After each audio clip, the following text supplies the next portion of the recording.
I think. I saw that he was playing the seasonal ladder, and I was positively surprised. Are that any of you playing he- the seasonal ladder? Yeah, he's No. playing the seasonal ladder, and I'm playing it too right now. You're playing as well? Yeah, but I saw that Fizzer did well so far. I watched his games, of course.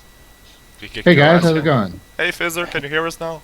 Yeah, I got it Thanks. fixed now. Sorry about that. Thank you for joining us on this call. I heard you overslept.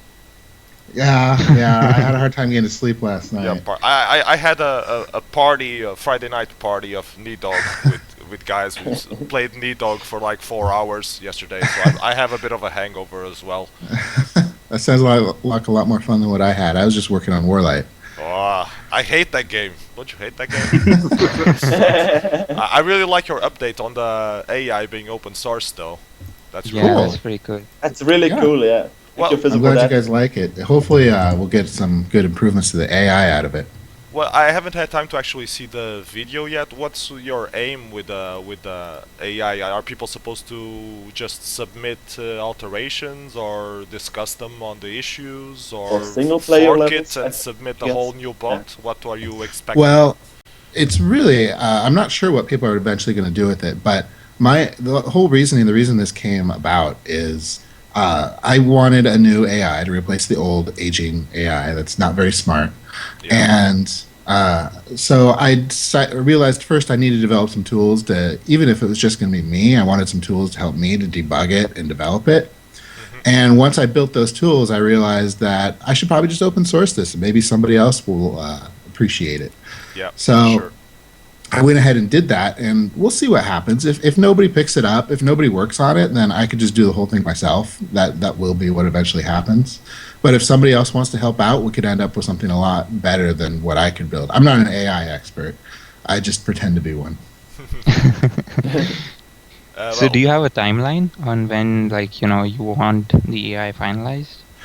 Yeah, probably over the next few months would be ideal, but it really depends how it goes. Because if there's somebody that really is passionate about the AI and starts working on it a lot, I'd be willing to give them more time. Cool. Yeah, I know. Like we were just talking about it a while back. Like that was one of the things which really put me off about the AI games, which was like all of the debugging was through logs, and it was just downright painful and not fun. Whereas if I actually watch it, like in the WarLight UI, it's going to be like way more engaging and fun to actually develop an AI. So yeah, hopefully I'm going to get to it. Yeah, the AI games competition was cool. There's a couple things they did that I was a little disappointed with, which is their picking system is completely different from WarLight's. So in their picking system, it actually goes back and forth. Each bot gets an opportunity to pick one territory at a time. And after the picking phase is over, they actually tell you exactly where your opponent started. So they have fog, but they tell you where your opponent started, which kind of eliminates the need of fog. So unfortunately, a lot of the AIs that were written for that competition are going to need a lot of adaptation to work on WarLight, more than I expected. Which How much work did it take you to convert Norman's bot? Well, I spent probably like 2 weeks on it actually, but a lot of that was also building the framework. Yeah, and guys, the tournament just started. So you don't get booted. Yep, I'll play and commentate at the same time. Yeah, Jefferspin, you can get booted. That's fine, but the rest of us, we need to play. I'm trying to figure out who my opponent is. So I can tell you that it's Jake 8. Oh, thanks. So it would be an option for the AI that he always knows where the opponent started, so he gets at least a slight advantage over a human player, probably. Well, I'm saying that's how it works. That's how it worked in the AI games competition. Yeah. In this is framework, this an option? In this framework, the AI has to play by the exact same rules as a human, so they don't get any extra information. Yeah. Yeah. Okay. Otherwise, it would be cheating. Yeah. Yeah, but I mean, it would only be fair if you want a really strong AI. It would only be fair that he got some intel because he's You want the Even if cheating he's AI well just to make programmed. it harder? That Yeah, is I mean- one way of handling it. I mean, it's true that if the AI behaves straight up, it's never going to be able to beat a human player. Well- I mean, an experienced human player. That Are would you make sure? that would make some nice scenarios at least. Like it's a lot harder to beat an AI if he knows where you are starting and you don't know where he is starting. So that would make Yeah. nice, insane levels kind of stuff. Well, Yeah, first, I not mean- to the "Are you sure?" question. It is theoretically possible you can come up with an AI that's smart enough to be. Yeah, no, I was just kidding. But that's with I a was very, just- very powerful computer. Like, they have computers the size of closets that are playing chess against I the know. grandmasters. But for our purposes, probably not, because we need our AI to be fast. Yep.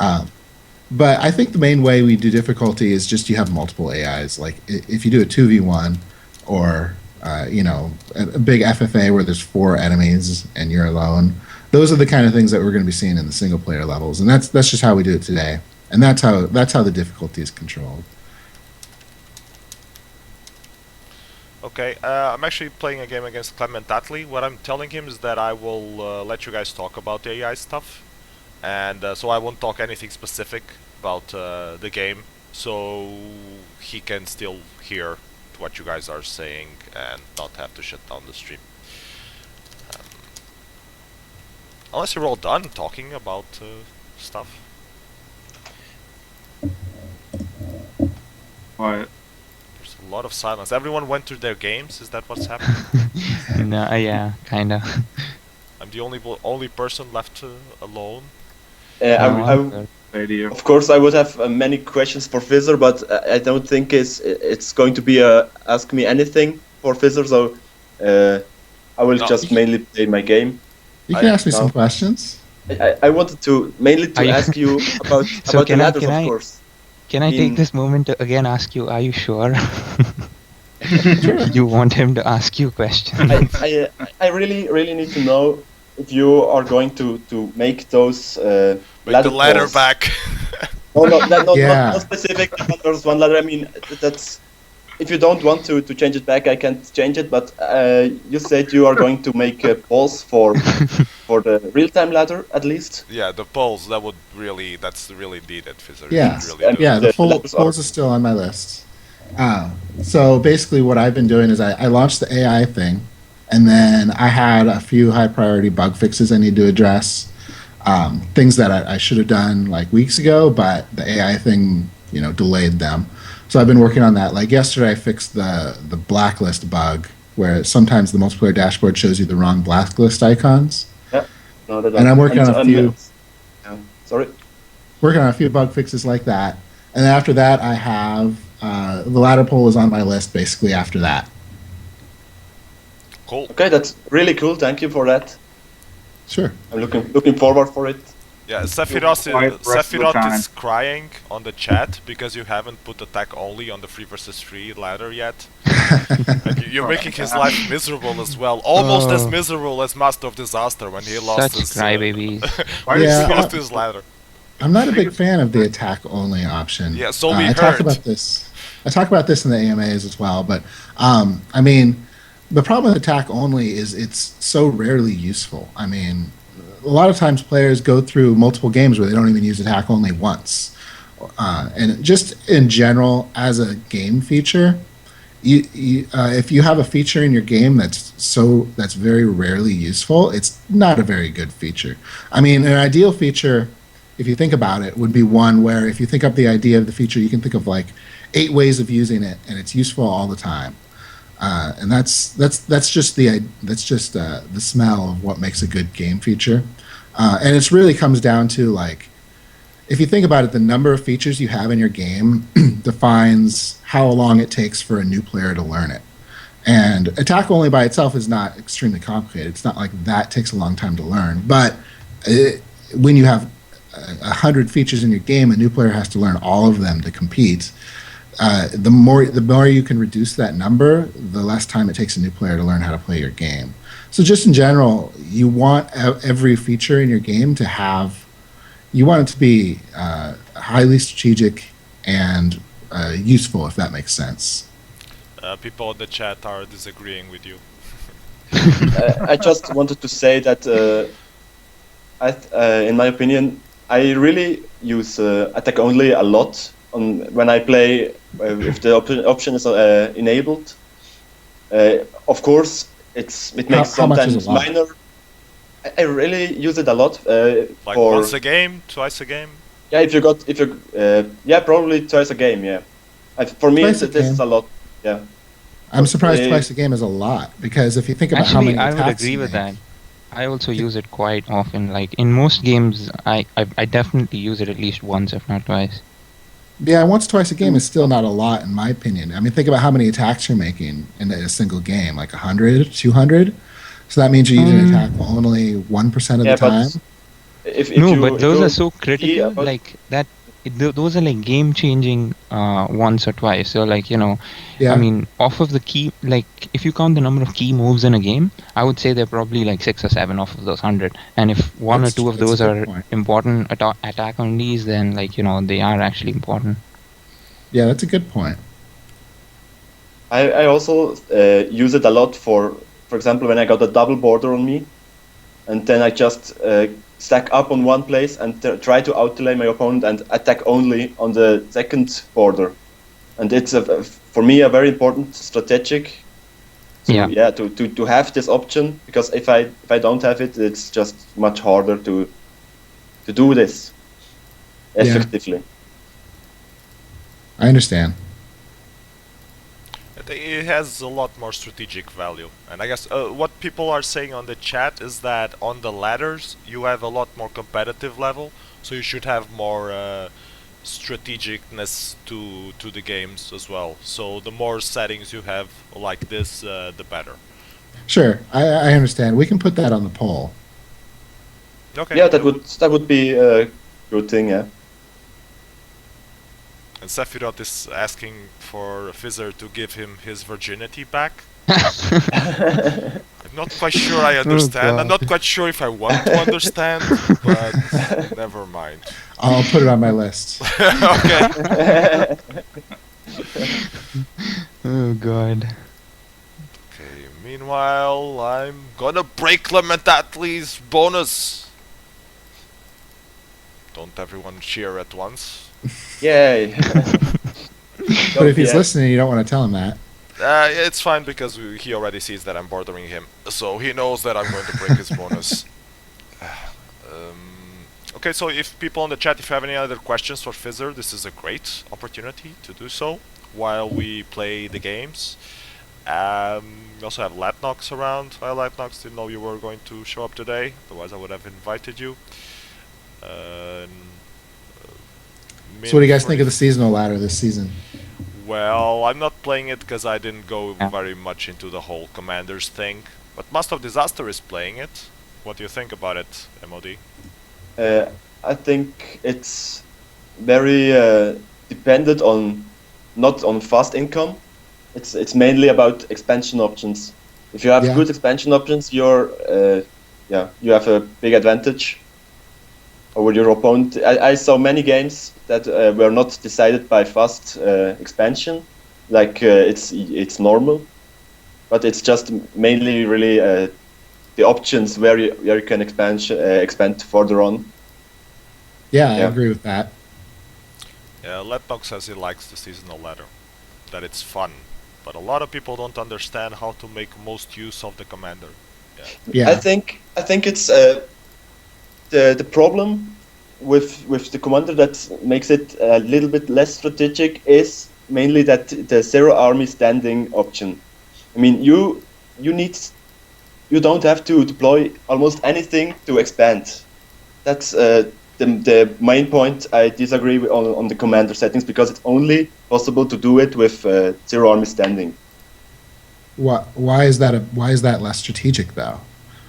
It's not necessarily less strategic. It's just an argument that it leads He to. just doesn't like what should I say? Therefore, it's not strategic.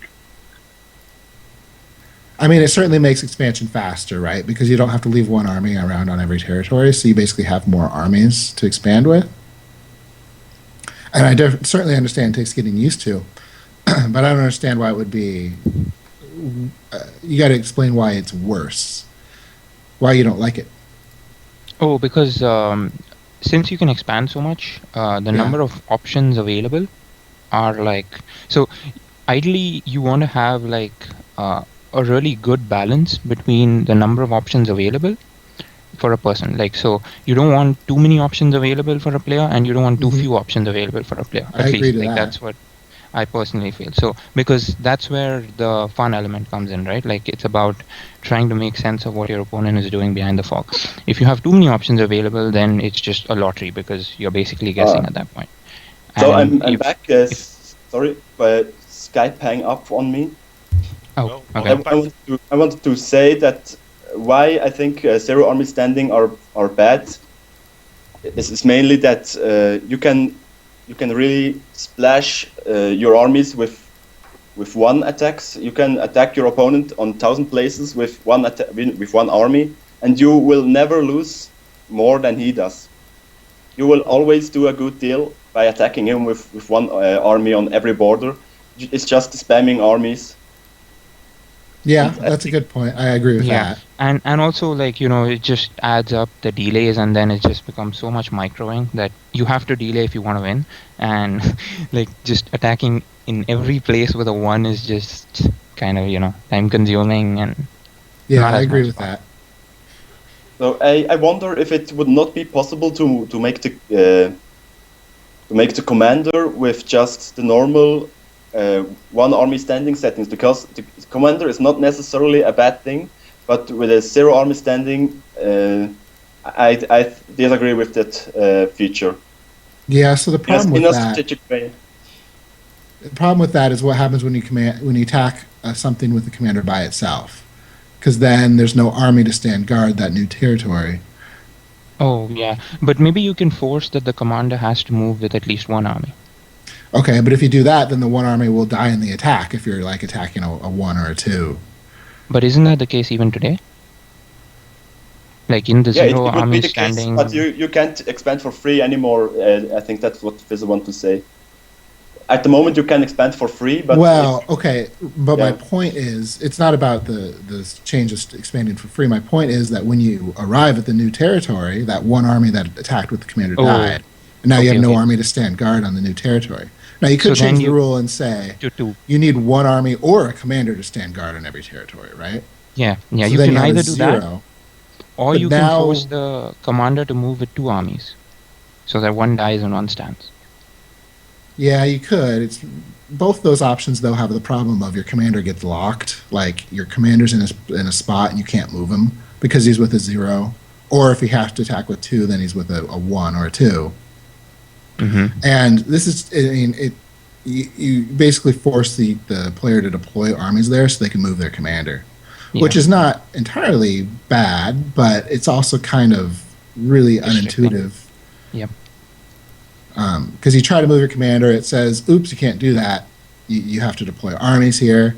So then you got to go back to the deploy phase, take armies away from somewhere else, deploy them to your commander, and then you can move your commander again. And that would happen pretty much every time, right? If you're trying to expand with your commander. Yeah.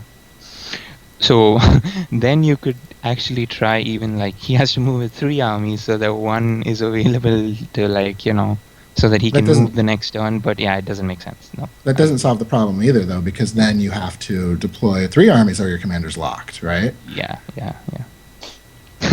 Actually, I just want to say that commanders are, I think, very fun for newer players, and it's of course important that they understand it fast, but for using it in a strategic way, it would be necessary that the zero army standing problem would be solved, because that is really not something I would like to play. So I haven't seen enough games on the seasonal. Like, has that been a problem? Like, basically people delaying like crazy to get the last move? I can tell you later on it will be a big problem. Yeah, maybe we haven't seen enough of those. I mean, so far I didn't try hard on my games yet, but if I got a shot at doing well, I will definitely delay like crazy, and yeah. Well, I Because mean, it's just gives- delaying is something that happens even in the old normal settings. Yeah, but I've watched a bunch of games in the ladder, and I haven't seen any more delaying than a normal game. okay. Yeah. I Okay, agree if on that. Maybe- that's the case, then Maybe the top it's games not a haven't big been played yet. We'll see That how is it goes. Does anybody know who Jake 8 is? He just beat me. And I just realized he's number 8 on the ladder, but I've never heard Yeah, of this guy before. he's a good player actually. He's a new player on the I had real-time no idea ladder. who the hell he was. I thought he was an alt at first. No, he's a good From player. what He country plays is on he the. playing? I don't know. What? From what country is he playing? I'm wondering if he really is. UK. UK. Maybe it's Pyrus. Maybe it's Pyrus. Dom. The guy I that don't took know. Oh yeah, Gambler, you mean? Yeah, the guy that Oh, you got mean Gambler? banned for playing with 2 accounts on the same coin tournament. Yeah, the first guy that has been banned for playing Oh, for cheating Arlecchino? on contents. Yeah, Arlecchino, exactly. Arlecchino, Arlecchino, yeah. Gambler. Okay. Yeah, Oh, I know that all guy. the same. I didn't know he was Jake. I thought he was a new player. No, we are I have just no idea, speculating. probably. Well, it's just Because Yeah. someone said at some point that he was still around on WarLight, just using another name and keeping low Yeah, but key, so people that's wouldn't not- guess. that's so not the player. That was another one, an obvious alt. I don't know about Jake, but this other But player was wasn't- pretty. Arlecchino, Italian? oh, What's he doing in was- Britain? He was from the UK. Oh, really? I didn't know that either. You're a clueless person, Master of the Dead.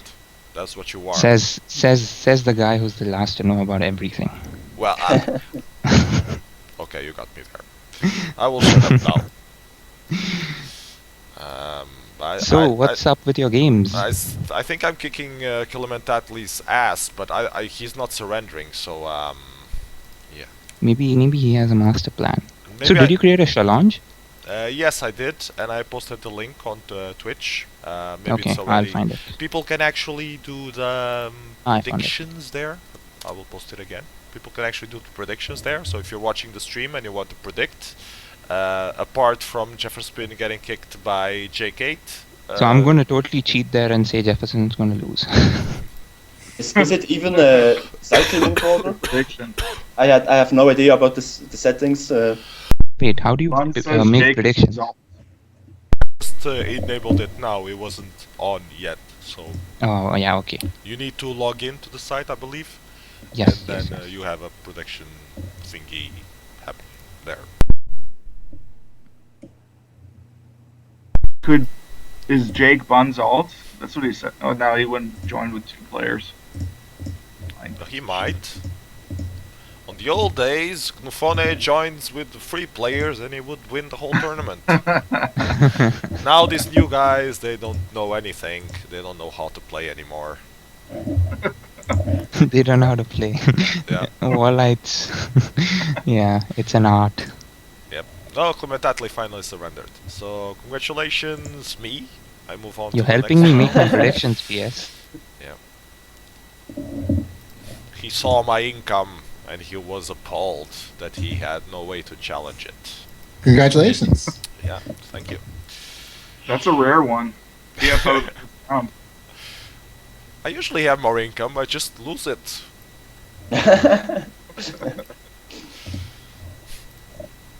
Don't make fun of me, I'm sick. You're supposed to be gentle. And you're the one who lost against J8, so... No buns is I was so focused on my discussion with Fizzer that I didn't concentrate on my game, and I have no idea how much income he has or where he is. I'm sure he has a commander. If somewhere he hide the commander, yeah. Wow, I guess I'm distracting you. It's okay, it's so there were so many masters on the tournament, so that it's Someone's good. bound to win. Yeah, it's good. Lydia, your opponent is still talking shit. They said that the win doesn't mean much since it was against them. Yeah, well, I don't care. A win is a win. I take what I can get. Hey, wait. It doesn't let me drag the last player into that prediction bracket. You scroll down a little bit and you select from a drop-down box who wins the whole tournament, from what I remember. I will do That's my weird. predictions now as well. Oh yes, I finished. Predictions on challenge. Create a prediction. Who's gonna Yeah. win? Predictions I'm are a going- fun thing. You should do this every week. Yeah, I didn't know they existed. Apparently, the WarLight Master had done them shitloads of time ago, and people sometimes Oh, asked yeah. for it. And I was like, Yeah, it stops in yeah, the middle. go ahead, predict. Just tell me who's going to win. And I didn't know it was an actual feature. We never finished that tournament. I beat Kenny, and then all of a sudden the tournament stopped. The tournament stopped. Yeah, they didn't finish it off. Yeah, and that was Speaking the of funny which, bug. Yeah, that was a funny where's- bug when Lalawood could not be eliminated or attacked when he would have been eliminated. That was great. That was why he was like called the Invisible. Invincible. Yeah, Oh yeah, I remember that. at this point. Yeah, and I just lost my game. Yeah. Congratulations. Damn it! You just blew Versus- my predictions right Versus there. Like, Smutny Edgar. great on the first game. round. You Wow. suck. I had yeah. Me and you, I Mod. don't really care. Yeah. You don't really care. now you can spend the rest of the stream just begging Fizzer for the 1v1 ladder back. I didn't talk about the 1v1 ladder yet. But Maybe that's part of the plan. That's why he got kicked out because he when wanted to Fizzer focus on the was- things that matter. When I was Fizzer, thinking all the time about how I asked Fizzer about it, but I could not think about my game. when Yeah, Fizzer no. told me he might commentate, I was wondering, okay, if Master of Disaster is on, maybe I should do like, okay, Master of Disaster, you have now 1 minute to say all the shit you need to say about the 1v1 ladder, so we can get it over with. And then Fizzer says, yeah, maybe we'll see, and then that's the end of it, and we can move on to better things. Yeah, that was great. So you have your minute starting now. So, yeah, Fizzer, I have to ask you if I should delete my user voice. I'm actually planning on replying to it. So underneath underneath ladder poll on my list is a list of is a task for me to go through user voice and reply to all the highly voted ones. It's in my plan, but I can give you a spoiler. I feel it. Yeah, I Spoiler feel it's alert. coming. Well, I know you're very attached to the randomness settings that we used to have on the 1v1 Yeah. ladder. Yeah. But WarLight is moving forward, and we're going towards a no randomness world. So just like how the default settings were changed, I thought you Uh, said that you liked randomness, Fizzer. I do like it to some extent, but at the same time, we need to set an overall theme for the site, and the site is moving towards no randomness as a theme. So we're gonna be living in a no randomness world. It doesn't really make sense to have the 1v1 ladder have randomness if everything else doesn't. No Yeah, randomness yeah, in the world. I can imagine Gui's 3 pages long post about how that is horrible. It's going to be a very long post, and he's going to be very detailed. He really likes his randomness, especially in the pick order and that kind of stuff. Yeah.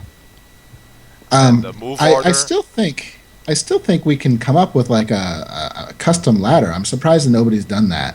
Like you're so Well, passionate about it. There was Why- one, The thing but about- it's Custom Sorry? ladders is they just have no visibility, or rather, like even if they do have visibility, since it's not official, like a lot of people don't seem to join them, and like they just seem to fade out over Yeah. time, and then Yeah. like Molly's, Yeah. Molly's script There helps was, with that now.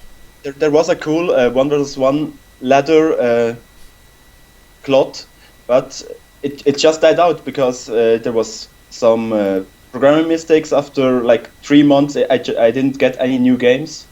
And everybody Before wants to it was very focus. cool. It just had participants.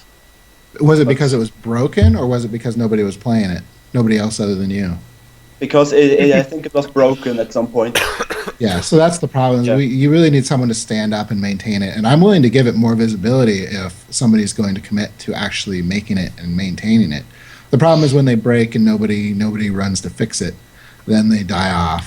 Yeah, that's why I Yeah, stopped that's a running big my problem. ladders, because I didn't have time to babysit yeah, them all the and time. it's kind of hard as well because like when you have like 25 to 30 people playing, the motivation to like go and fix something which is broken is also low, and like so it's kind of like a vicious cycle. Like there's lesser players, so there's lesser motivation to keep it up and running, and So I've yeah. seen the clot cycle happen so like 6 times. People realize, oh, we can do a custom ladder. Yeah, sure, go ahead. And they will say, okay, Yeah. everyone join, and everyone joins for like we have 12 players, 20 players. They play for like 1 week, and then it starts slowing down, and then no one gives a shit, and it just Well, dies out. Mine It has happened lasted like for 5 or about 6 10 times. months. So Mine lasted 10 Master months, of so the Dead was very successful with that was a good run. bonuses, yeah.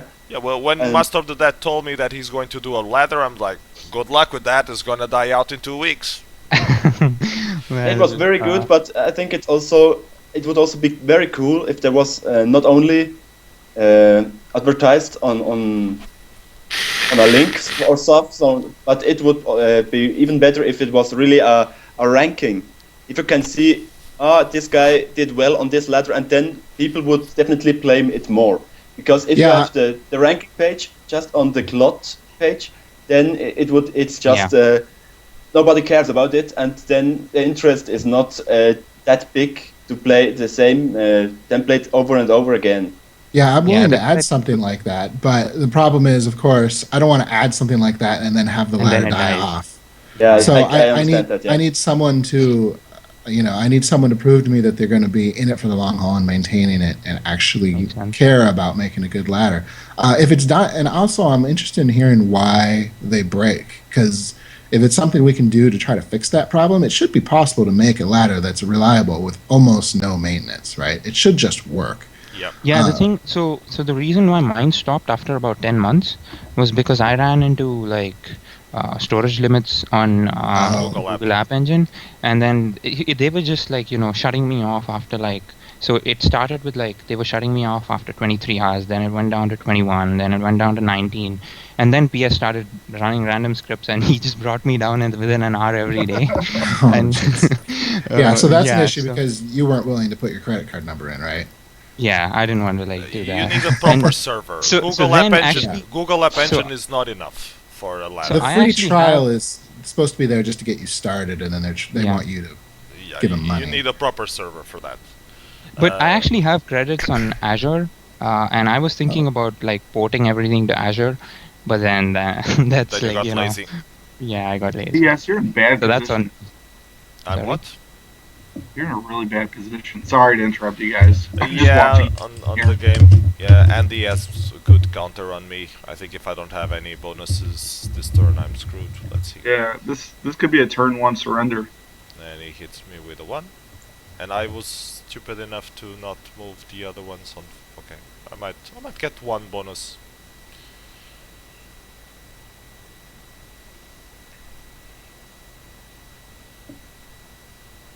Yeah, Oh, you guys No. talk. Sorry to interrupt. I just noticed that his game rating. So Yeah.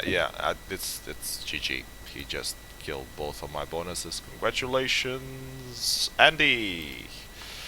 You move on to the next round. that was. So Yeah, is Fizzer I playing? also I don't think I have Fizzer no is idea. playing, no. No, I didn't wake up until like 20 minutes after it started.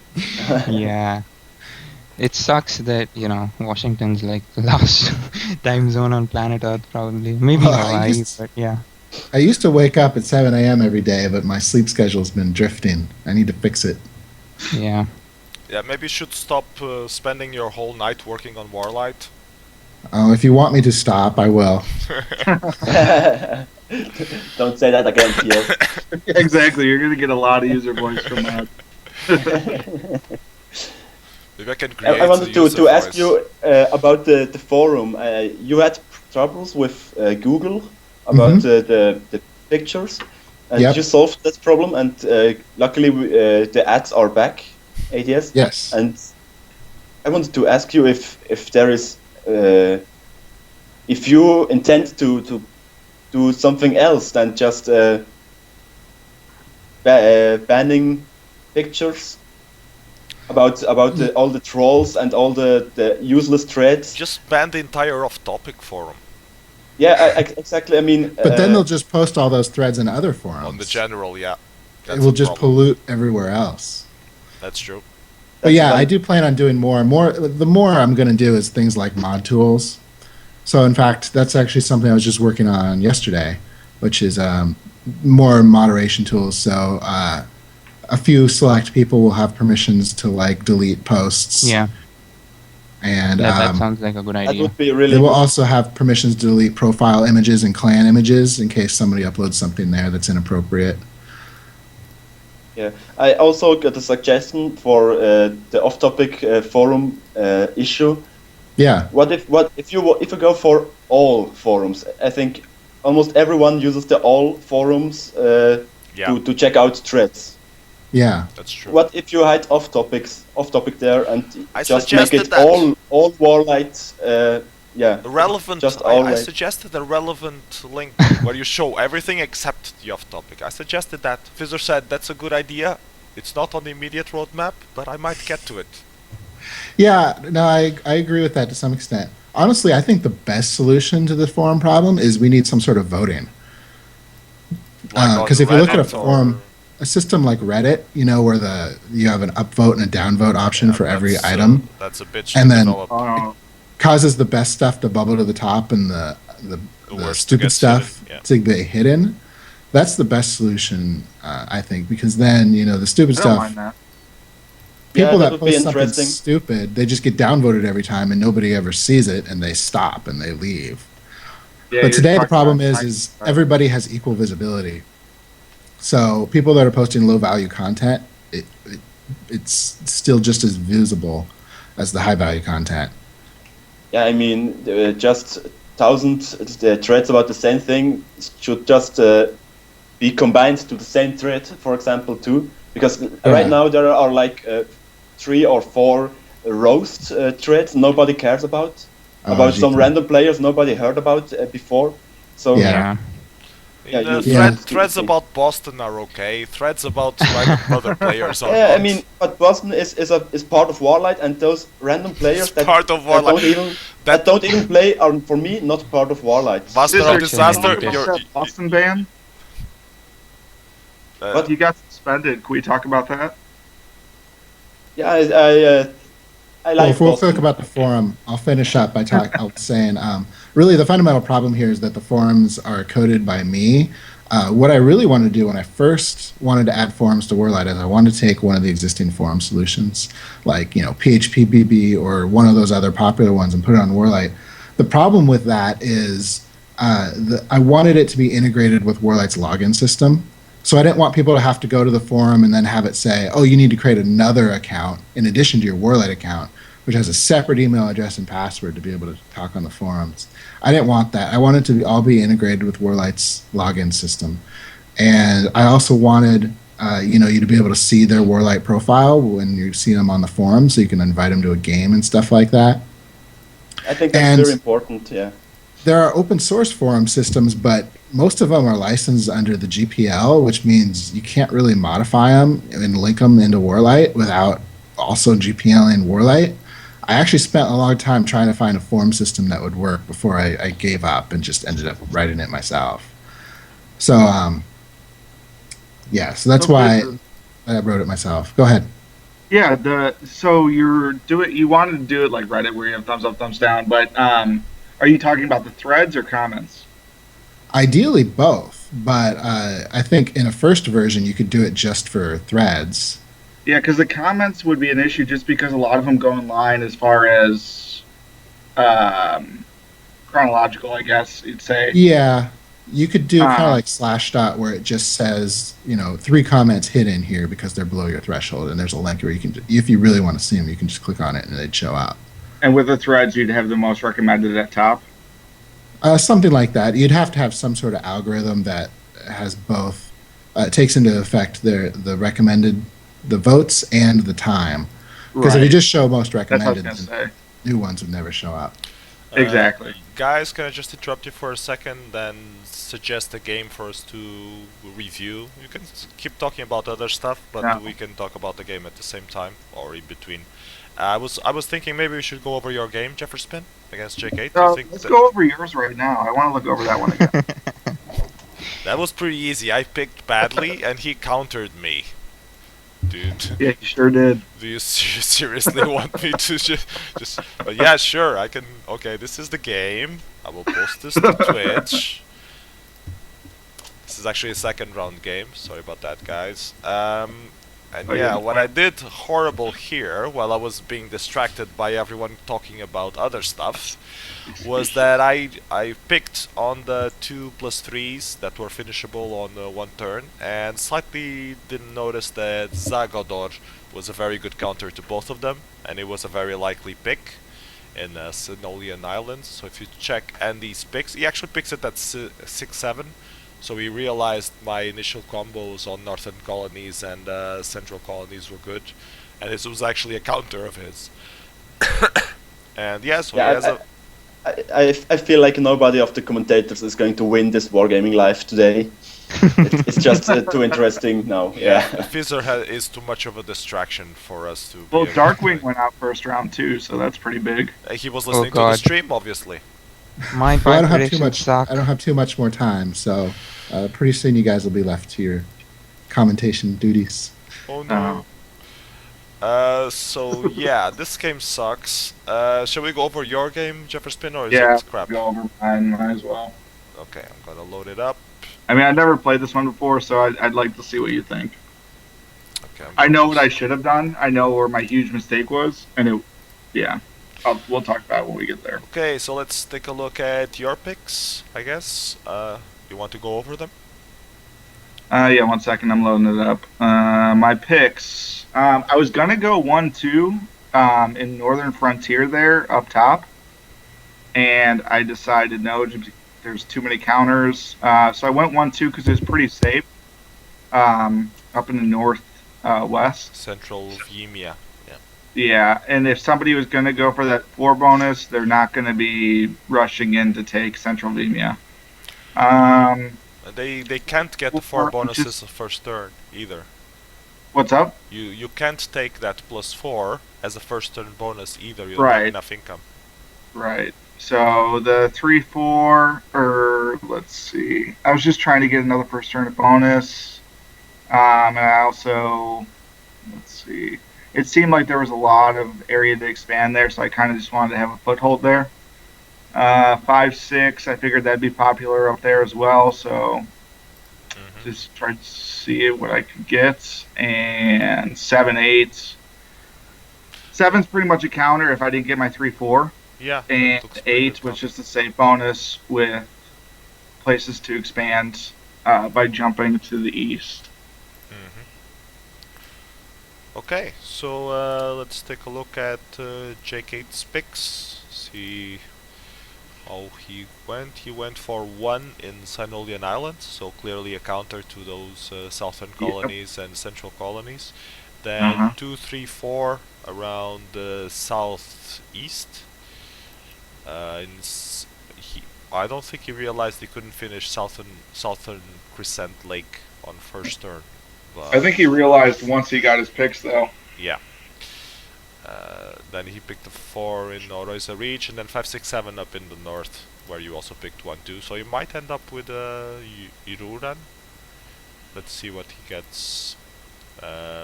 Yeah, you get the combo. So you got owned pretty much the same way that I did, with a counter in the center. Yeah, I had a better chance than you. If you let's watch it though.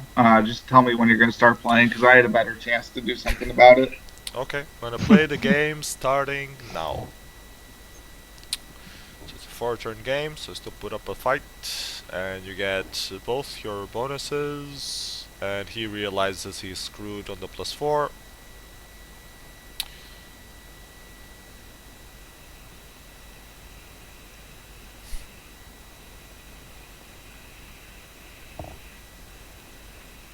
Yeah, so he's off to a slow start. I'm doing okay. Yeah, you just freeze it right there, then it'd be great. But I guess you should have predicted Sinolian Islands and storm it this turn. Well, I moved in. I also got another border there. And he doesn't try to push it just because he's trying to grow right there in that 4 bonus. He doesn't even go. He doesn't try to show himself. Yeah, Yes, so you have there in good, the islands. you have good position at this point. Exactly, that's what I'm saying. This is where I screw up. I should have blockaded. That doesn't happen though. That doesn't happen, yeah. I'm an idiot and I go for an elimination. And at this point, I realize that I'm not facing some random guy, just because he's delaying. And that's where I realize I'm kind of screwed. Because I kind of been playing the whole game like he was... Noob. Yes. I'm just gonna own this noob, this clanless noob. And suddenly he starts playing with delays! And he bent me over like he was Fizzer and I was Sephiroth. It was almost as if he was using attack only. He defeated you by attacking only. I mean, you didn't lose position at least, so that's you're still in the game. No, I didn't lose position. But he keeps on growing and I keep on trying to take that damn 2. There's a blockade card! Use I know! it. I know! I told you that was my mistake. You have to understand, Saturdays are for drinking. Yeah, clearly. And I thought Fridays were for drinking. the whole weekend is. Okay. But I got home late last night, so... I got an issue with Twitch. Twitch? Yeah, with Twitch. I just see always the black window, even if I refresh, if I reopen the window, That's it's just not good. always black for me. Did that happen to anyone before? There was some Except me. person saying that they were getting that, but on my stream here it seems okay. So refresh again. Yeah, I did already like 5 times, but I don't want to close- restart my computer. Close the browser and open it again. Yeah, I did. It's really strange. I will use another browser. Okay, you try that. Yeah, this is bad. We already know that this is going to be over. Jeff, you split your income between 2 areas and try to hit them with both, and he has more income than you do. So you Yeah, run I- into 2 walls. He didn't show me his full income until then. Like, surprise, motherfucker! I have more than you do. Yeah, you're screwed. And now I'm screwed. Because, yeah. I Because you didn't use the pressed blockade four, card. I panic and realize he has more income than me, and I try to go for the 4 and give up that spot, which is stupid. Okay, Master of Disaster, River Styx is giving you a pro tip here. If you close down your porn, your connection will improve, and you will be able to see Twitch. Yeah, but what if I got my porn on the second browser? It yeah, must be an issue, I think. that gets complicated indeed. I feel your pain, bro. I don't want to reload everything. Okay, J8 breaks Jefferspin. Jefferspin comes to the stream crying that the random guy who's number, was it 8 on the ladder? Jake Yeah. 8. Jake 8 Jake is 8 with the number 8 8 name. on the ladder. Yeah. Okay, kicked his ass. And And- shall we go over? Rero was asking for us to go over his game, so let me load that up. Rero. They must have won them. I guess. Dido. It was against Platinum apparently. Link location. It's posted on Twitch.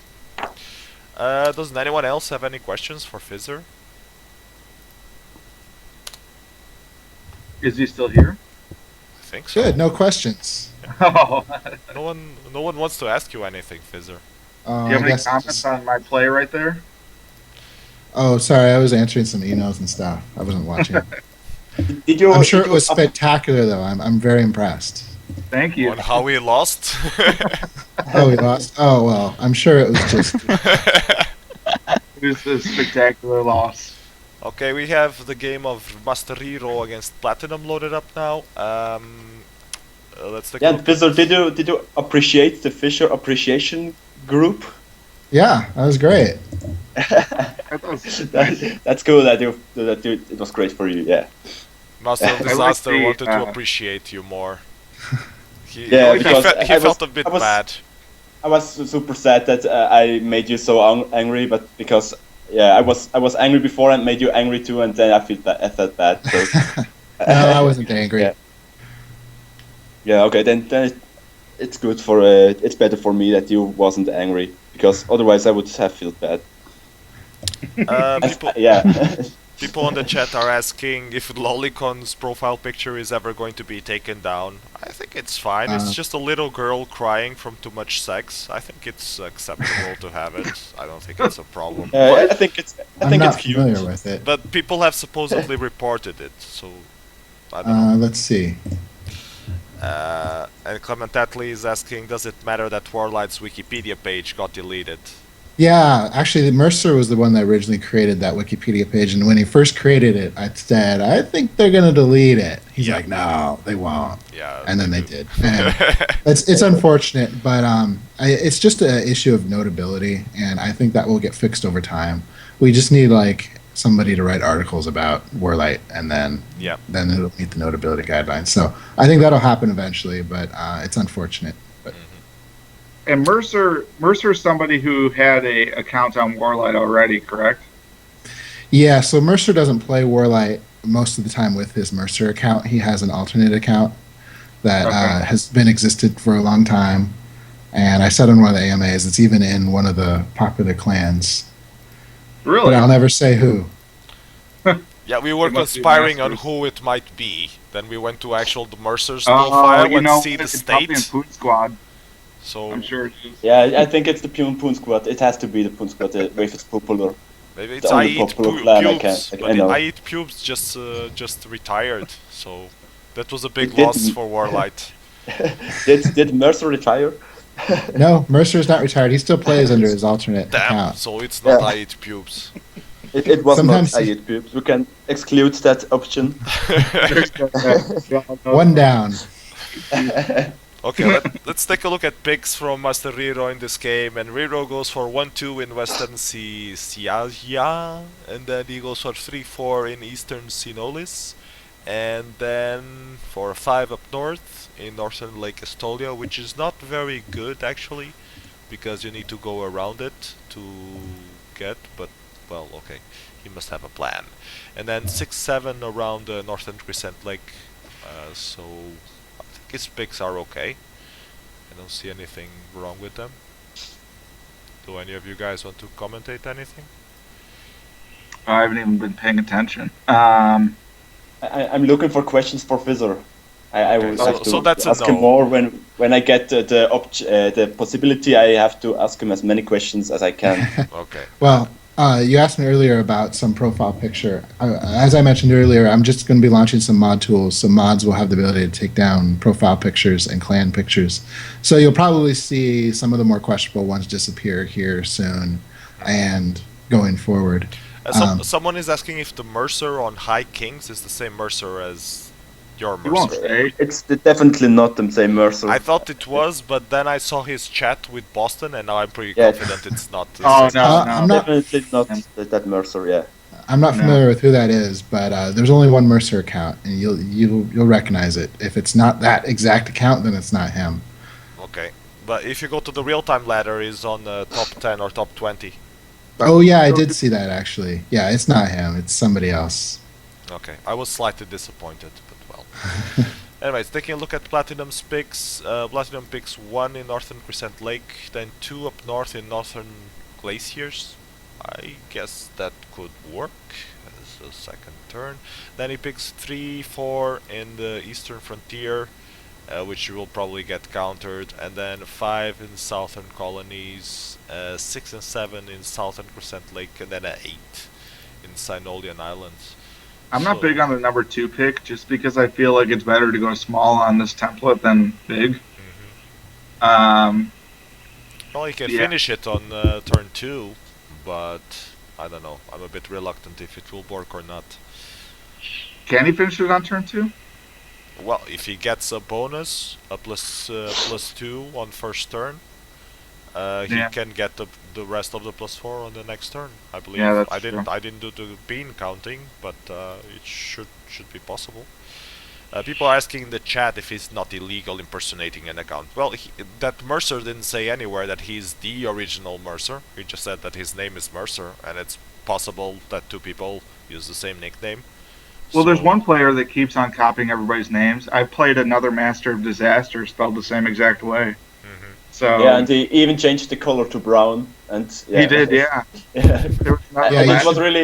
it was really strange when I watched the recent games and I checked some players just by moving my mouse on the color, and I saw Master of Disaster lost versus this player, and I was really confused because Yeah, you I should couldn't report remember those that game.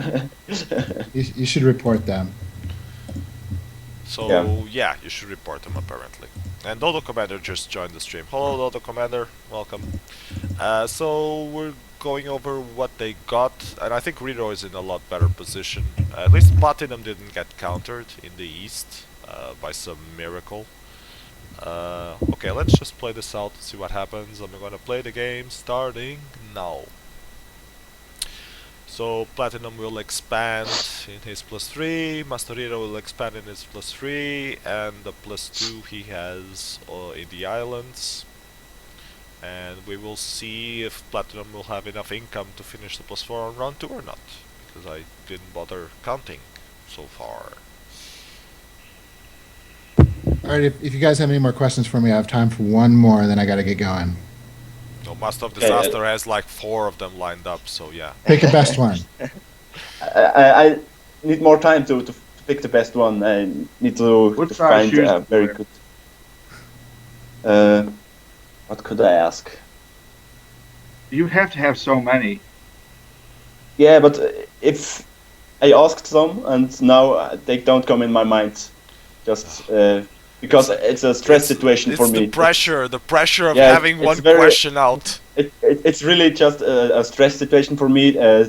Getting the possibility to get my questions answered. You waited yeah. for so long Yeah. to be able to get it answered. Hey, I do AMAs pretty regularly now. You'll have more opportunities. That's cool because last one I didn't felt like asking you any questions after the Why day. not? Because I was scared. You're scared of me? He was afraid of the answer I was, he might get. Yeah. I always told other guys to ask questions for me, so so you don't see my name on the chat and get a head edge. Yeah. What? I can Someone ask, else? if you don't have any questions, I can ask one. What do you think about the Manager League thingy, Fizzer? That Oh, yeah. Master of the Dead is organizing with I some have to other admit, I guys. haven't been following it too closely. I see the threads on the forum, but I haven't been reading it.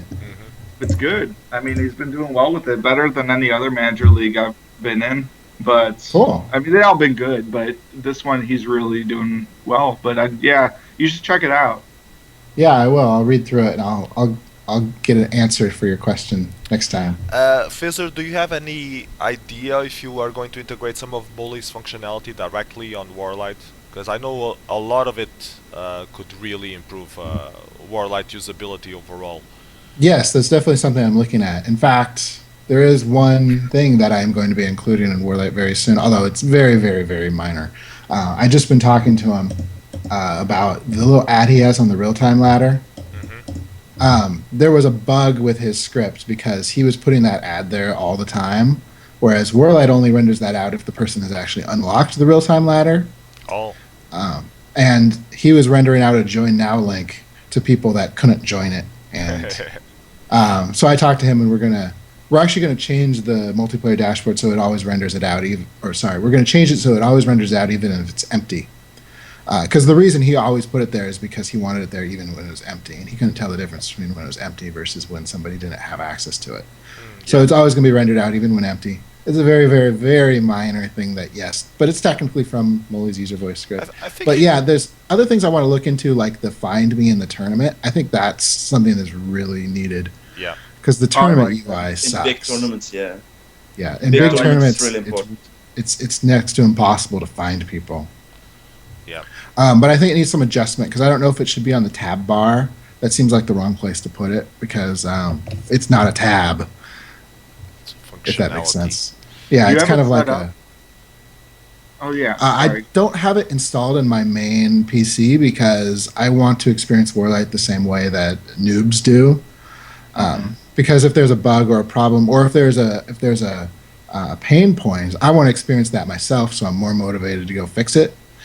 If I just start using Mully's user script, then I'll just get lazy and I'll be like, "Wow, tournaments work fine. Why do I need to go spend time on that?" I want to subject myself to the problems, so I'm more motivated to fix them. And yes, I follow what Mully is doing, and I'm talking to him too, so we're working together. Okay, that's cool. Okay, So that's with it. the find me parts with the tournaments, is it if it's like a double elimination, if you click twice, it'll find your second spot or what? Yeah. On Molly's Yeah, I mean, I script, don't yeah. do many double eliminations. I just didn't know how that worked. On Molly's script, the more you click find me, it goes to the next line where you are. So it lists you all of your slots on the main So branch, that's only and then on the that's not a regular WarLight thing. yeah, it would be good to have on the regular. All right, cool. Well, I'm going to get going, but we'll certainly have more questions in the next AMA. Okay, thank you for joining, Fizzer. Thank you. Yeah. Thank you very much for answering questions. Good luck with Yeah. your tournaments, everyone. Thanks. Oh yeah. Okay, so back to the game of Master Rio versus Platinum. It is now turn 7. I don't know if any of you guys are still following the game, but it seems Platinum is holding out pretty good against Master Rio. Yeah, but Rio is expanding, and that's what he does. He's all about expanding. So eventually, I think he's going to keep on growing to the point where Platinum can't handle it.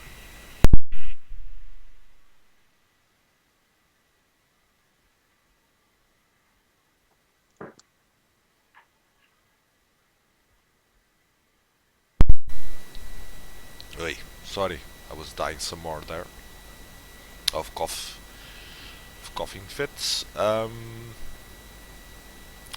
So, Master of the Dead, Master of Disaster, do you guys want to commentate something on what's happening?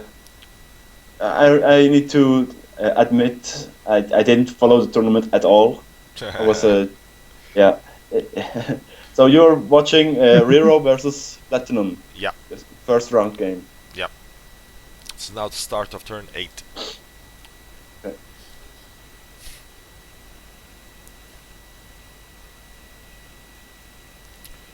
And Platinum is a very good stack in the south. I don't know why the hell he doesn't move it up to break Western Sea Alia, but well. Yeah, that's very important. If on straight round, if you got stack advantage, then then it's almost always like that your opponent expanded meanwhile. So you have definitely to make pressure at this point. Yeah. Because use your stack. Yeah, you use those stacks you got, because else you're throwing away a possible advantage and your opponent got a bigger income. Because it's not like it was unlucky one turn and as because of that smaller stacks, it's because he expanded more normally. Because yeah, it's fixed the amount of armies you lose, so they should be equal on income and armies. And if you got more armies, then he got more income.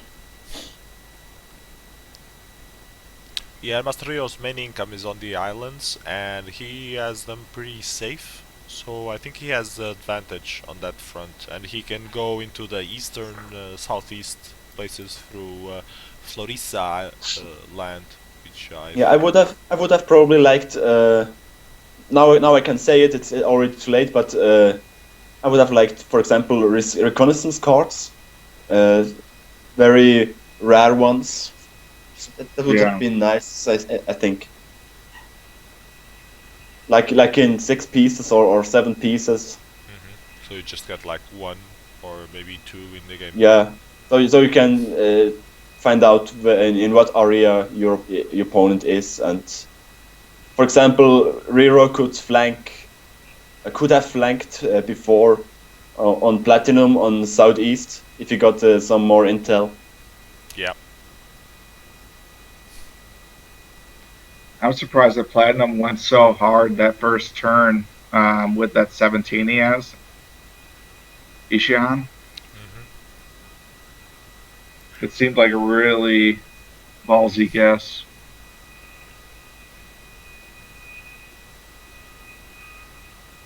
Yeah, and 3 income difference. And I don't see how Platinum can break more income, except for the 4 in Northern Bjordor. And What even turn are you then, at?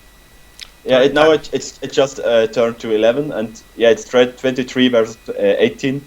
Oh, I'm on turn And 10. even Okay. even if he breaks Northern Bjordor, he got income disadvantage, and he can't get income. It's pretty much. Well, Terminator wants a sword as well. No. So we only give them to people who commentate. So today I will give it to Fizzer, but not Terminator. Okay, fine, I'll give you a sword. PS gives his word to everyone. Swords for everyone. Yeah, Yeah. seriously. I'm a sword giver. Okay, so Reno That has sounds small bad. advantage. Yeah, that's why I Sword said giver. it, because it sounds bad. I don't know why Reroad doesn't go to the southeast. I mean, it's obvious that he can only be there. It's the only Yeah, but I real mean, safe place to probably expand.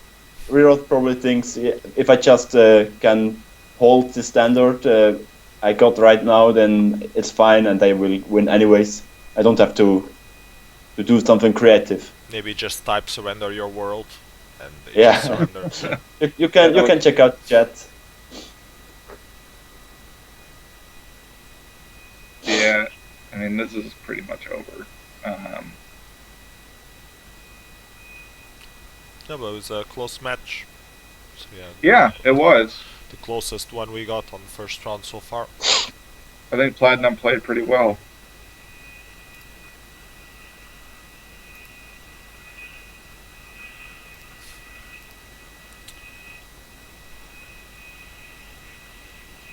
Okay. Except he did not attack the 4. Oh, wait, he still has some left.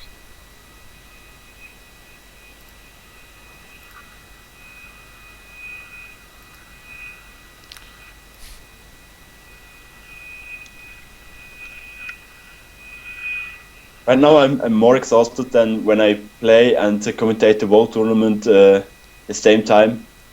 It's asking Fizzer questions gets so exhausted. Yeah, it's really a stress for me. Well, it was a stress situation because I wanted to ask him so many things, but in the meantime I forgot most of them, and yeah. Master of Disaster, But you need to I'm looking- chill, you know? Have I'm looking He's a forward cool, for. not stress so much. That's bad for your health, you know? Getting to... Why are you so afraid of him? He's just a human being. He just made the game you I'm love. not. He's still a I'm human not afraid. being. I'm not at all afraid. But You just said you were nervous about talking to him. Yeah, and it's important for me this game, and I want to know what the course of this game is. So yeah. It's everything you don't want it to be. What? It's going to be everything you don't want it to be. Apparently, it's all going to be straight round. So. Yeah, well. I'm okay with straight round. I hate weighted random with a vengeance, so I'm cool with 0% straight round. That's why you quit the promotion relegation league. So. Yep. Even after winning your group, you quit. Yep, that's true. Master Hero just won this game against Platinum. He moves on to the next round. Does anyone have any recommendations for games we should go over? Either from the first round or from the second round? Please voice them now. Actually, I think we should go over results, because let me take a quick look at the tournament. And yeah, the tournament is already undergoing the quarterfinals. So yeah, let's go over results for the first round. And can one of you guys help me on this? Listing who won? Yep. Okay, so O versus GBM. I need to find it. Yeah, 01.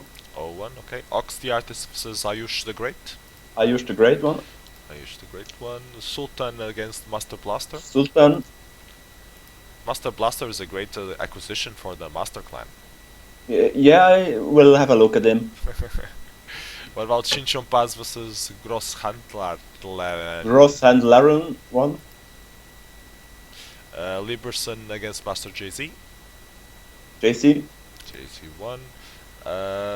JK2 already saw that he won against Jefferspin. What? Red Army Yeah. versus Hostile. Hostile, the Dark Lord guy. Oh, Dark Lord represent. Darkwing versus Onoma 94. Onoman 94.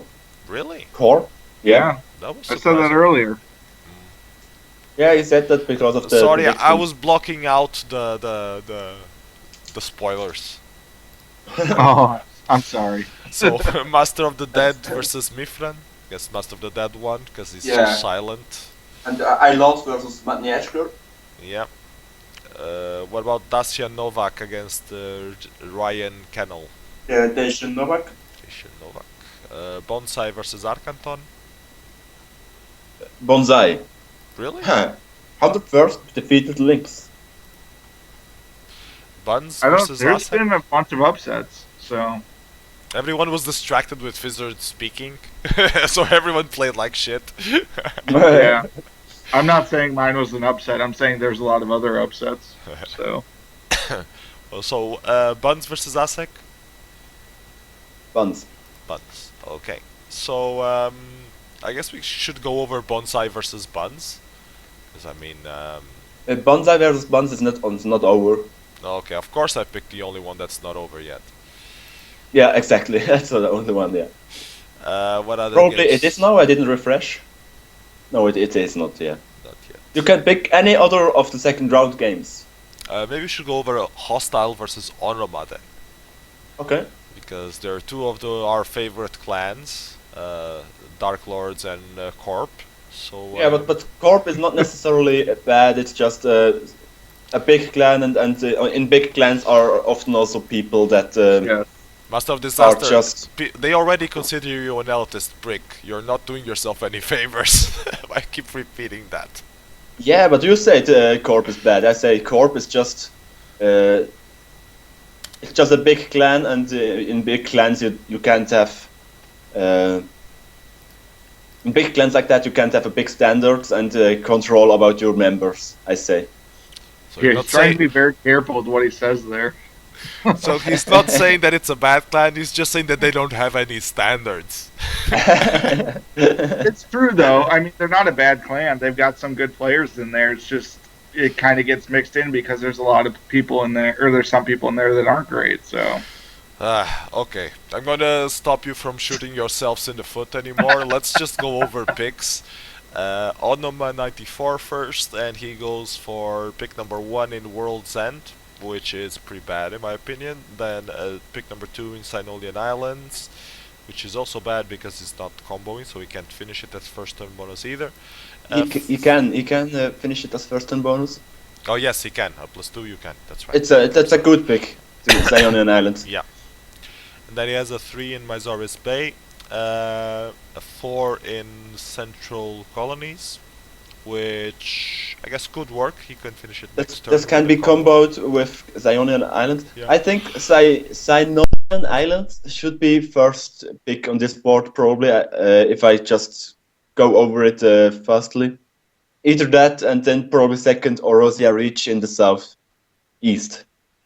Also two bonus. Those 2 bonus would be good.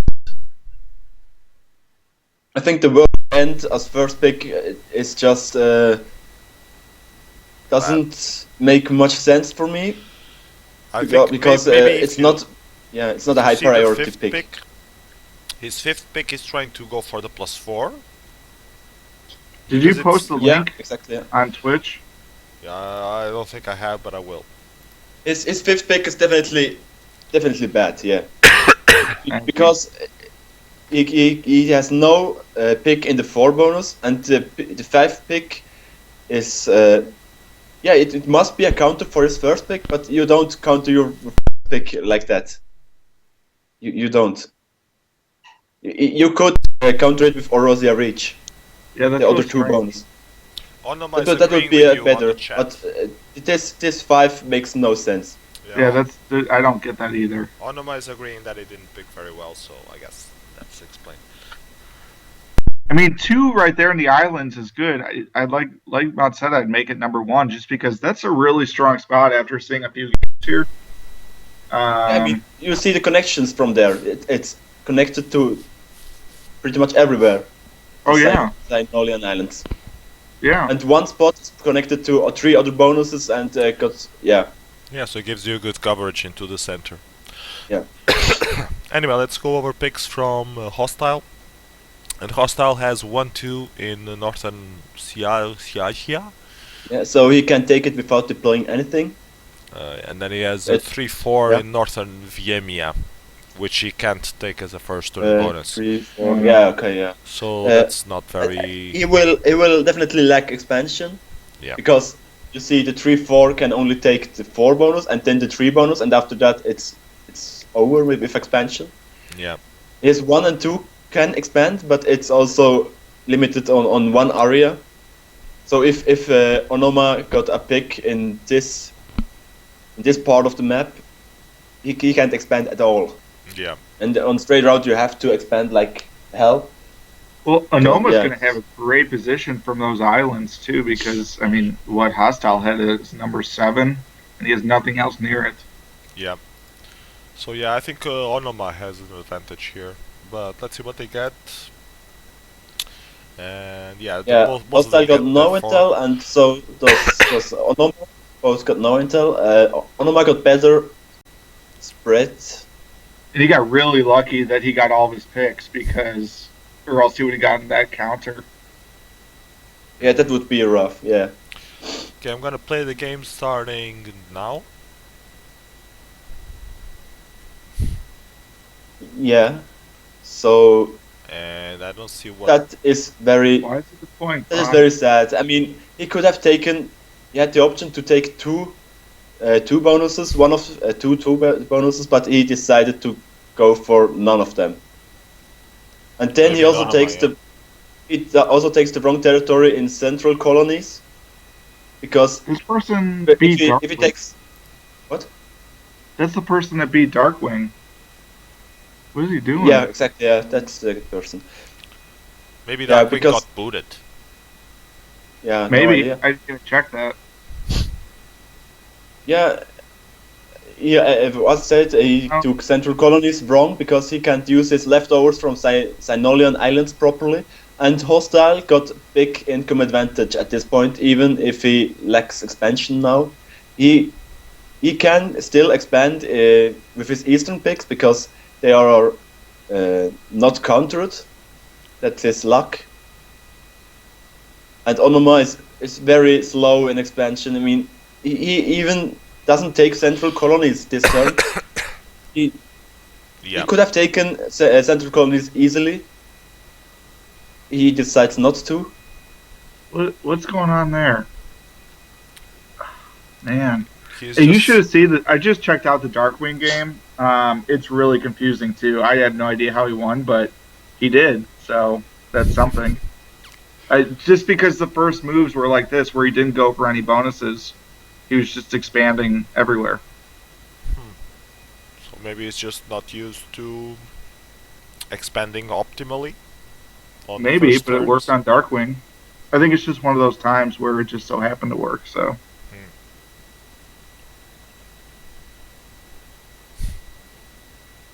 Hostiles kind of got great position there with the mountains.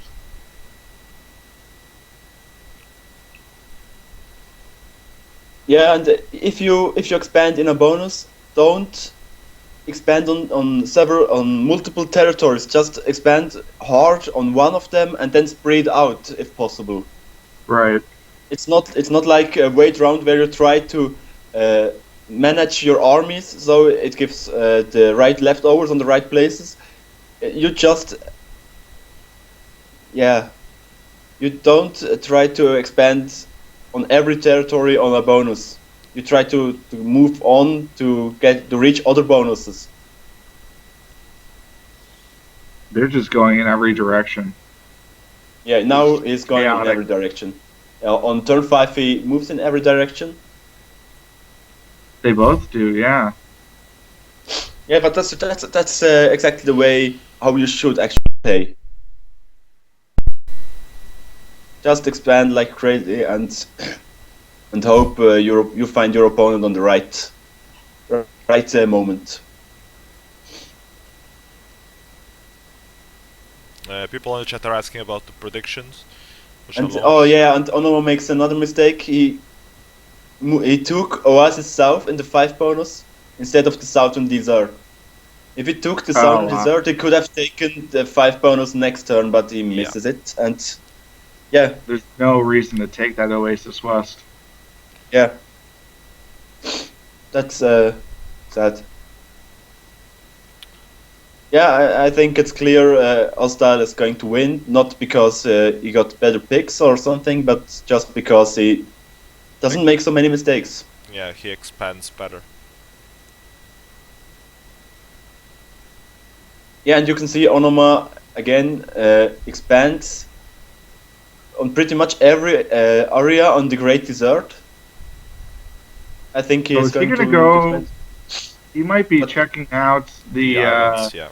No, he won't. He moves to the Southern Desert. Yep. And that's exactly how you should not expand. You should try to move to one territory that's important to get stacked there in case you find your opponent meanwhile. And then if the opponent is not there, you can finally take the bowl bonus with those leftovers, also with those armies you got on that stack. That turn really, where he took the wrong spot in that 5 bonus. Yeah, really. and he took pretty much everything in the 5 bonus except one spot, but he didn't take the 2 bonus in Orosia Reach. Yeah. You have to set priorities. You have to get bonuses first before you. You have to complete bonuses. They're expanding everywhere. Like he's expanding everywhere, but he doesn't have the resources to finish what he's started. Yeah, you have to set priorities if you don't have the resources to do everything. I mean, this is going to be easy break for Hostile. Oh man, that's rough. And he attacks first move. Yeah. Ouch. And he got first move Hostile. That's pretty lucky for Onoma because he attacked him first too. But there's no reason for either of them to do that. Yeah, that's interesting. You see that he doesn't Onoma is going to get his 5 bonus, and it won't help because now it's double border and is still 3 income behind. Oh, now he takes the 2 bonus. Oh yeah, and it's only 1 income behind now. Not anymore. 4. Yeah, he's gonna get broken on the +5. Oh, I mean, yeah. He will probably turn 8 most likely, but turn 7 he will hold for sure. Ouch. 31 versus 27 income. Yeah, he runs into 2 walls. And that's also something you should avoid on big stacks wars. You don't defend on 2 borders equally. And then he expands into that 3 bonus that he was taking with his 5th pick. I don't know if he's trying to head north to counter. I think he just expands for cards or for some other reasons. He just expands, it doesn't matter. Yeah, I think this game is over. Hostile over. Yeah, it's over. It is, yeah. He probably he won't even break Hostile's 2 bonus because Hostile out-delayed him. And he still didn't surrender. Look how hard he's going into that 2 bonus. Why? Yeah, but it was really over. Oh yeah, it was, but really that 2 bonus doesn't mean much in the grand scheme of things. Yeah, but behind the 2 bonus is a 4 bonus, so. I guess. If he just moves to the right one spot, though, he's bordering 2-3 bonuses. Okay, so I think this game is pretty much over. What we want to do right now is go very quickly over predictions. And we have a few of them. I'm going to just show them to you instead of pasting. So the first prediction is called MOD is an elitist prick.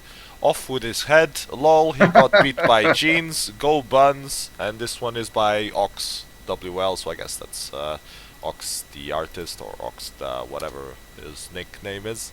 And did you really just call me an elitist prick? yeah, Yep. on the prediction. The prediction is called that. That's Not really. Oh my gosh, I can't believe that. I mean, how can someone call me an elitist prick?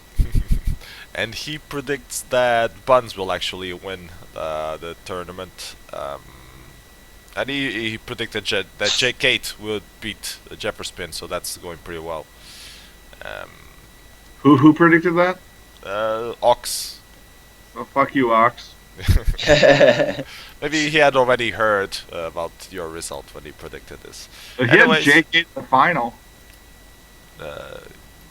Well, he might still, so who knows.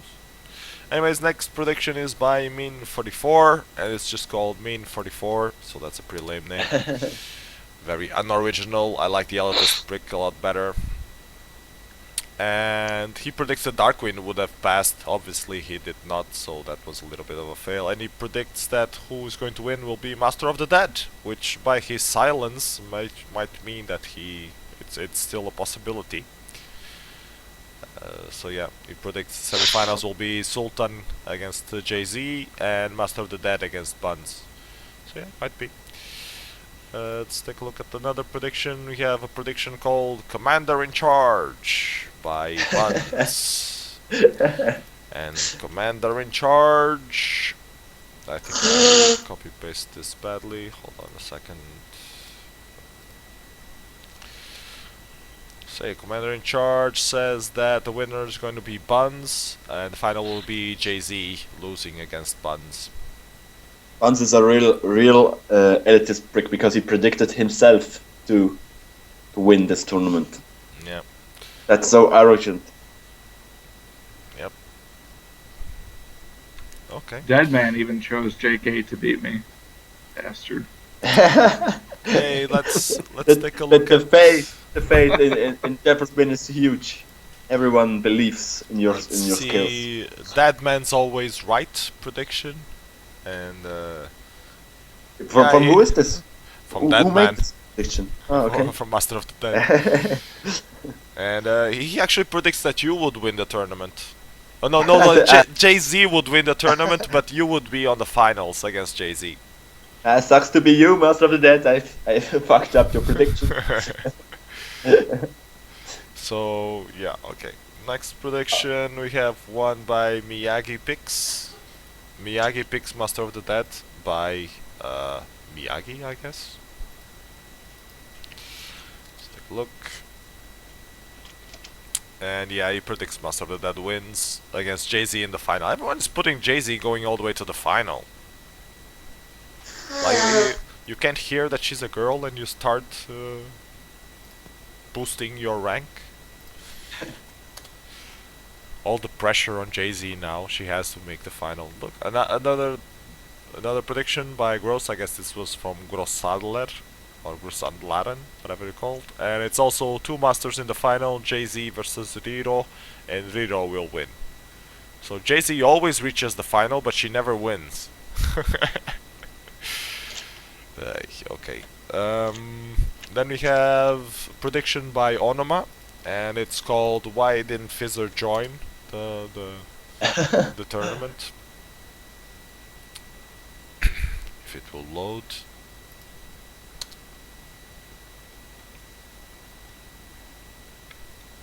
No, is challenge getting some problems?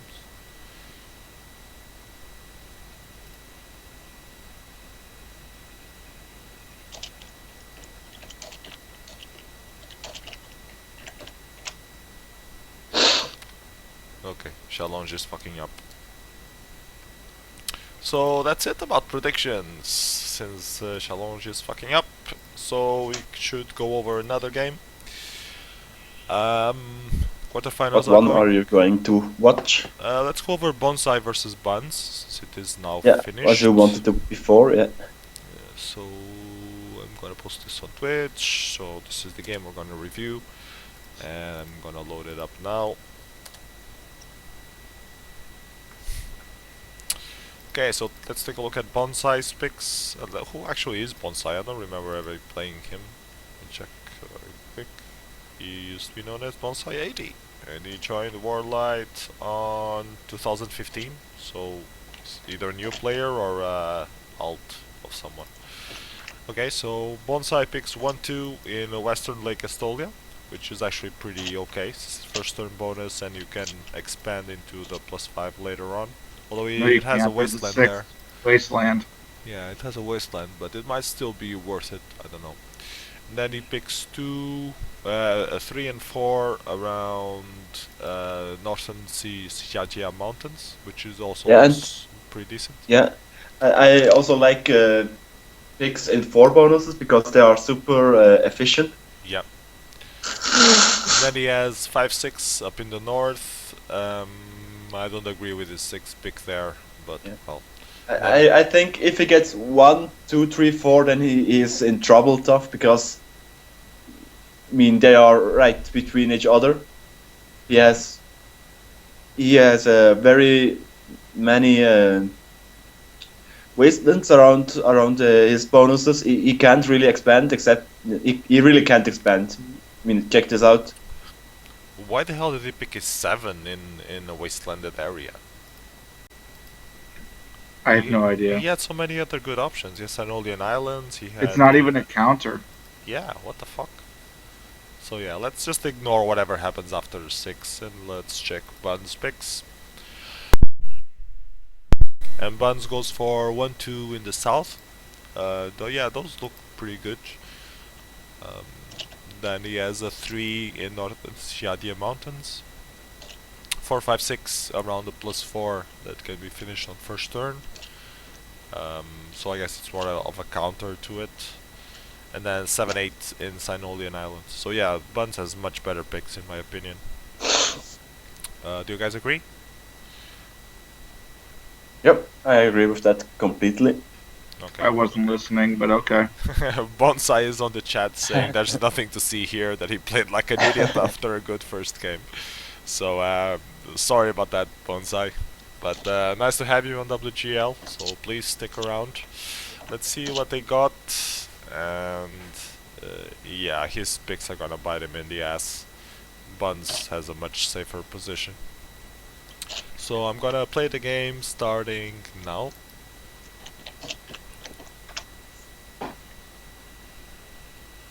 That's really mean how Jefferspin is using.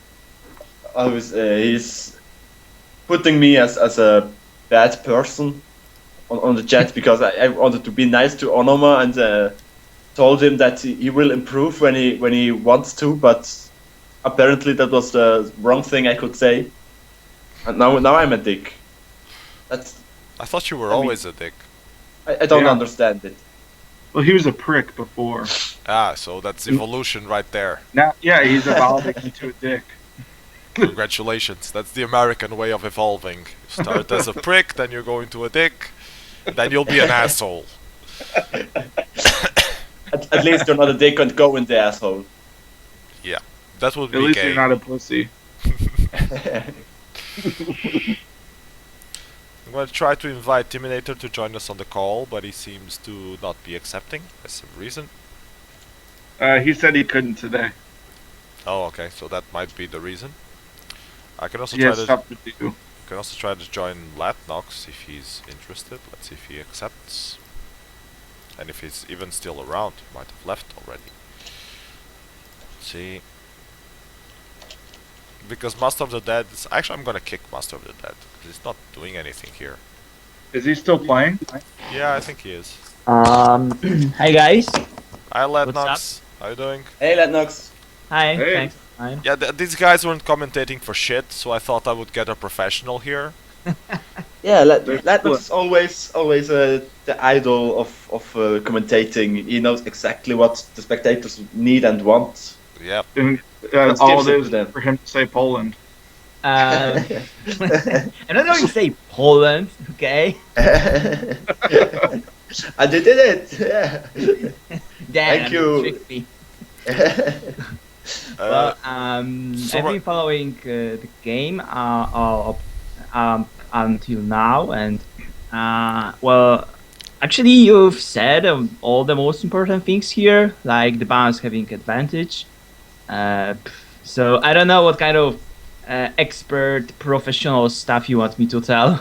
yeah, I think this game is pretty much over. Yeah, Yeah, now you can see the expansion.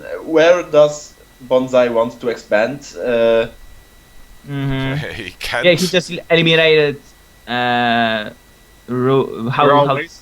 Rolex, yeah, from the center, so That's it's pretty much over Yeah. after this, I guess. Okay, so let's go over another game. One more challenging, let's call it that. By the way, requests. the settings, is it is it cyclic Straight round. order? Yeah, it's cyclic order. Yeah. It's cyclic, okay. So I figured. So, any other games we can go over from this round? We have maybe Sultan against Grosshandler. That might be good. So let's load that one up. I'm gonna post it on Twitch as well. Here it is. By the way, about the challenge, because there is this feature that you can vote for matches even after the tournament started, Yeah. but you can do it only one round ahead. Yeah, and that I was was wondering, activated. do you see those votes? Yeah, well, now challenge is not working, so no. But yeah, I used to. I mean, There's like a percentage of okay. prediction percentage. But Yeah. challenge is down right now, so yeah. So Okay. I can see it here, but if I refresh this page, the tournament is not even up. Yeah, it just like shit loads and then gives an error page, so challenge is down for the moment. Okay, so well, from what I saw, I think the Nolian Islands in the middle of the map are quite important because they controls 3 bonuses, and they are pretty safe. So I guess usually in most cases I would put there my first or second pick at least, just because of position it gives. Besides that, well, how does it happen that some of the bonuses have more than one warlord to pick? He didn't do like neutrals with a few wastelands, he did the other way around. The Aha. 2 are the wastelands, and the 6 are the normal ones. Okay. He So just that's put shitloads of 2s. that's I know. I think Schellingen came up with this idea, and it's actually pretty fun. I think. Yeah, but it's not the same. It's you made it exactly the other way around, I think. I mean, it's the idea of making a wastelands of 2 all around the map, but the number of picks is obviously decreased comparing to what Scheveningen came up with, because he created a template with full distribution. But but this is interesting idea of creating warlords all around the map, and I think I like it. So let's take a look at Sultan's picks. Sultan picks 1-2 in northern colonies, then 3-4 in island colonies, and that's exactly what I colonies. just said. That in this case, Sonolian Islands should be picked as number 1, because if you have it, it's like you have a Counter huge for both. Yeah. Yeah, that would count both those spots. But maybe the problem here would be initial income disadvantage, because I guess you cannot get so much income with 3 picks as Sultan Kosmitov can have after first turn with his 1, 2, 3, 4. That is. But even still, there's a huge positional advantage that these islands hold. Yep. I like his picks, though I think I agree with you that Henodian Islands first would give him a positional advantage, but 1, 2, 3, 4 also works if he can manage to break through into Zagodor somehow. But yeah, let's take a look at Gross Handlaren's picks. And Gross Handlaren ignores the things completely, so... Nailed it. He picks 1 in central... How does it... Sorry, this is the second round or semi-finals? Second round, I think. Okay, then maybe he get lucky the first round. Yeah. So he picks 1 in central Vinemia, which he won't be able to finish on first turn. Then he picks 2 and 3... on something. Oh, he triple picks on the +3 on Southern Sianya Mountains. It's not completely bad. Guess it could with be worse. 1 in central Vinemia. Well, if he end up in central Vinemia all by himself, he would have a nice safe income because there's +4 and another +4 and +2 just right next to it. So that's not so bad. I guess his strategy also might work if he will get his 1, 2, 3, 4. And in this case, the Oanar, that's the territory near the mountains in the northern Oroasia bonus, will be quite crucial. Because if Grosshandler will get this territory, he will be able to hold his bonuses safe and threaten Sultan Kosmitov in the same time. That's true. So actually, comparing picks of Sultan Kosmitov and Grosshandlaren, Grosshandlaren.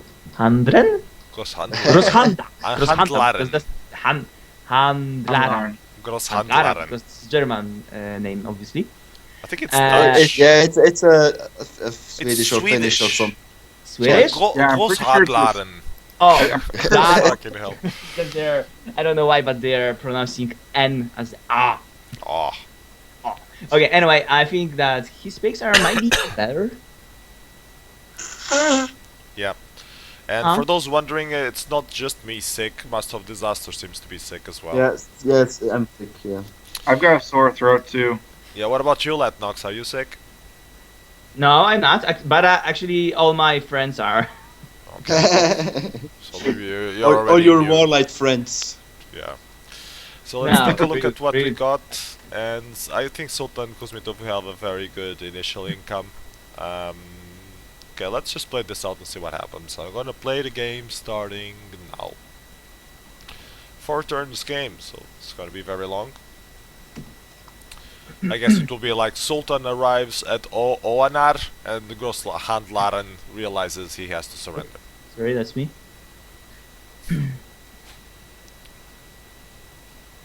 Yeah, someone on the chat was calling it, instead of elitist pricks, we are elitist 6. That seems, I like that one. Yeah. Just some random guys who thinks they know everything. Yeah, that's us. Yeah, we are sick. You guys are sick, yo. Yeah, for real. I'm sick indeed. I have Yo, sore man. throat. Keep it real. There's really good accents by you guys. So Sultan is still expanding. He's gonna get even more income. He's gonna finish Yeah, with but, +2. I wonder who will get Oanar territory. Because Oanar. Yeah. Oanar. I think Sultan will go there this turn. What? Is this a part of the country? This map? No, this is fictional map. Ah, it's fictional. Okay. I thought for a second it's just somewhere in India or something like that because of the names. I'm assuming it's fictional. Yeah, it's fictional, pretty. It's fictional, yeah. Oh, so Sultan's gonna go for the 5 bonus, and he'll get triple bordered. And actually, Yeah, Grosshandlaren gets Onar. Because Sultan was too busy being greedy, expanding into the +5. So now Which might be busy being greedy, yeah. Yeah. he's busy getting rich. So he'll be up 3. Oh, no, because he's getting the 2, so he'll be up 1. Yeah, but he has lost position advantage now. Right, yeah, that's really bad right there. And he's also going to move that 4 into the islands. Yeah, I forgot to move the 4. Oh, he didn't. That kind of was lucky. Wow, this game lasts only 4 turns. So, is that it? I'm assuming that this is where Gross wins it, if it's only lasting 4 turns. Yeah. Well, now I'm thinking maybe Grosshandler and won. Like that he broke Sultan. I don't know. Sultan's got a lot of plays. I think it much depends on this particular turn. I mean, the move order and delays who will get the last move. And maybe actually Sultan will get his last move because of the leftovers Sultan in the +5. Perfectly. Wow. And he's breaking him. And he's breaking. Oh, fucking. Oh, come on. That was great prediction by Sultan. But it's. Oh, he does break it. Yeah. Yeah. Yeah, Grosslanderen had the game. He only had to break 1 territory from Sultan and then keep pushing. Or even hold his position. He could do nothing for 1 turn. If he would hold his position, he would have stacked big enough to just keep Sultan. Whatever. Yeah. That are all the best games where you throw it away like that. Yeah. Yeah. Fuck. Well, that really sucks for Grosshandler. It's great by Sultan, though. Great prediction by Sultan. Yeah. Very good. I mean, it's that plays that he has with the 5 bonus. I don't think that was actually a prediction. I think that was just a logical way of defending your bonuses. Because it's in this position, it's better to lose southern colonies than inland colonies. So he just put bigger stack to inland colonies to hold it because it's closer to his +5, right? But yeah, that's exactly what Grosshandleren just would have sit there and do nothing, attack nothing. Sultan would have run into a wall. A wall, and that's 3 it. times. Yeah, and the game would have been won. So that was very risky from Sultan. Yeah, actually, this is pro tip. Attention, everyone. So if you have a triple or double border and you don't have income disadvantage, it's better for you to keep the stack bigger because opponent cannot have a big stack in all the territories that you are bordering, right? He can choose only one. So after 1 or 2 turns, you will have stack big enough to just even use half of it to break a territory. Yeah, if you just stand for 1 turn, then your opponent is done if you got the income advantage. Because most likely he will attack and with smaller stacks and then, yeah, completely done. Yeah, and if you have a situation like this, it's worth to consider wait 1 or 2 turns, just stacking. Yeah, and maybe expanding as well. Maybe expanding at the same time. So challenge is working again. So you guys can vote and go over the votes and stuff like that. Yeah. Submit your votes. Okay, let's go over results for round 2 and can one of you guys help me out here? Sure. O versus Ayush. O won. What about Sultan versus Grosslander? So Sultan won that. We just saw this. Yeah. JZ versus Jack. Just a second. I need to refresh. JZ won. Okay. What about Hostile versus Hostile won. Yeah, we saw that game as well. Yeah, Master of the Dead against Smutny Edgar. Master of the Dead won. Smutny Edgar actually is the Polish name. It means sad Edgar. Sad Edgar, okay. Yeah. Sad Edgar kicked Master of Disaster's ass. No. He did, yeah, he did. Master of Disaster. Oh, okay. Yeah, he beat up on Master of Disaster. What about Master Riro against Dacian Novak? Riro won. Riro and Bonsai versus Pants. Yeah, we already saw that. Did we ever review Master of Disaster versus Edgar? No, we didn't. Do we have to? I really prayed. We can, but we won't get any insights about how to play or. Well, we could have Latnox tell us exactly what you did wrong and how you should have played it. Yeah. Yeah, you can review it if you if you have the feeling like. Well, actually, one of the semi-finals is already ongoing, and luckily for Master of Disaster, we don't have time. You can definitely review it if you want, but yeah. He turns his. No, that's fine. Let's not humiliate you Well, anymore. the vision of correcting Master of Disaster is quite tempting. But well, maybe we'll see about it. Okay. It went 16 turns, so I don't think we can get that in. So. Okay, I'm loading up O versus Sultan? Who was it? O versus Sultan, yeah. So we can go over that one. So picks for Sultan. He picks 1 in Missouri's Bay, then 2-3 in Southern Crescent Lake. I don't agree with that 2-3. If he wants to go 2-3 there, he should have the 4 as well in Asticia Woodland. Yeah, that's true, because in this way it's not a first turn bonus, so Yeah. it's quite Then he has 4-5 up in the other +4. And that's the same situation. Yeah. Because I mean, if he's going for a +4 and he just wants position there, not actually finish it first Then one turn, pick. then one pick is would enough. be enough. So yeah, I don't get it. Okay, the 4-5, then the 6 is on the southern colonies, 7 is in western Lucialia Mountains, and the 8 pick is on southern Fiamia, which works nicely with the +4 that he has there. I think it's okay.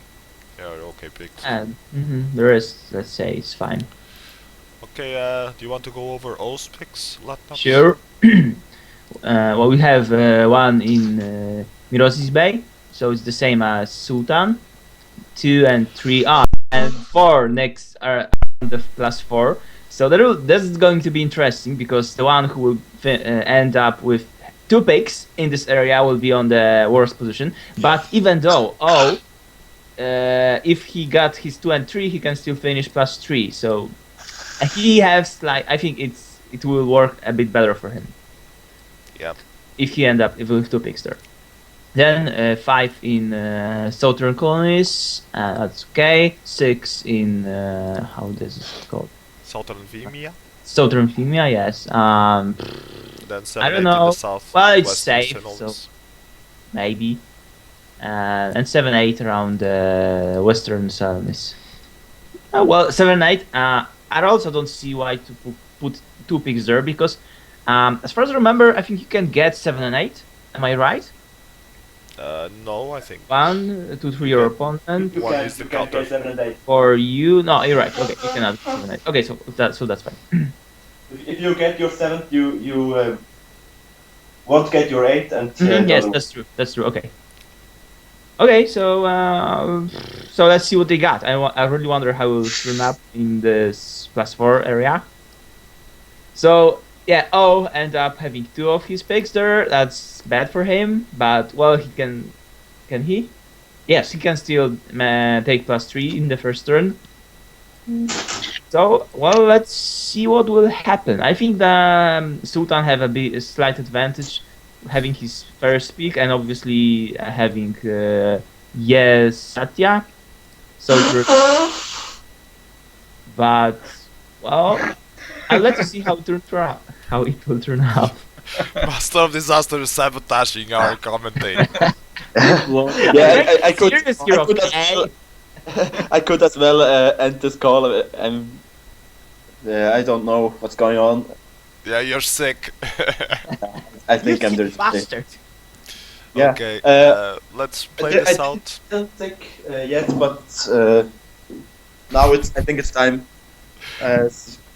Reverse Sticks is saying that a boat is coming around your place.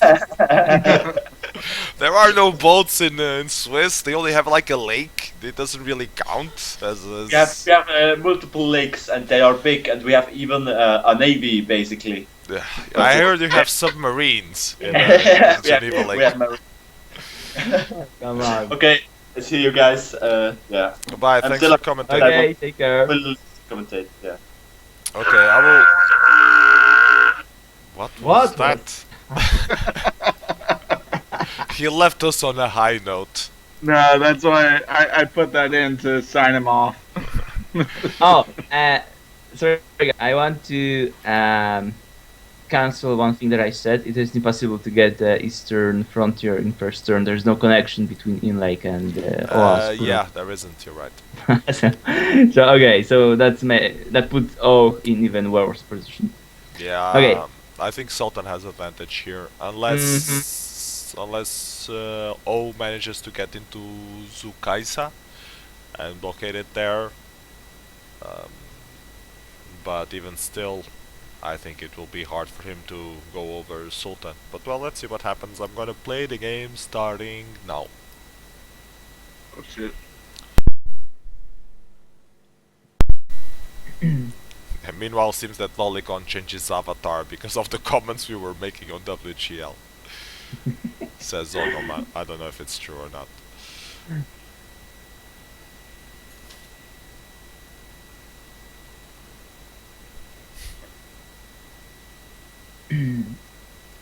Oh, so O decided to go for what? That just a second. There is something I don't really understand. What he did in the turn? Ah, okay. Okay, sorry. Now I understand everything. Hey guys, I'm back. Welcome back, Master of the Dead. Oh, look who it is. So did you lose? I had 2 really long games. Don't ruin it. Okay. Yeah, okay, so apparently Sultan is having a big advantage. One, because he has a stack in Zukasia in the north. And 2, because he will just attack Uvisor, whatever. Yeah. Or, he attack Ogoa. I don't know why. If he would attack Uvisor, he would make double border. But he didn't.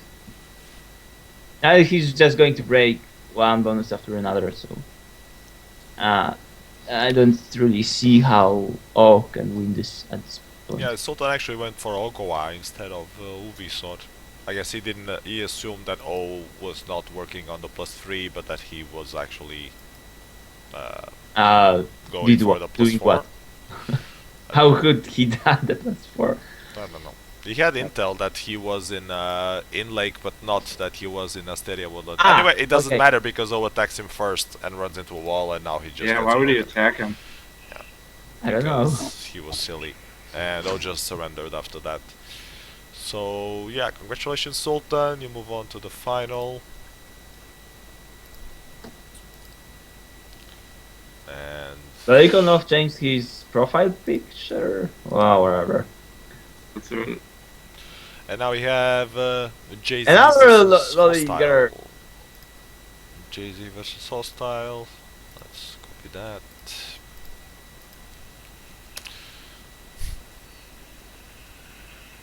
So where do you see your prediction scores? When I go to challenge, I have a button saying a tab on the left saying Oh, I see predictions. it. Okay. So who's winning? Wow, we have so many predictions. 11. Yeah, Deadman, thank you for picking against me.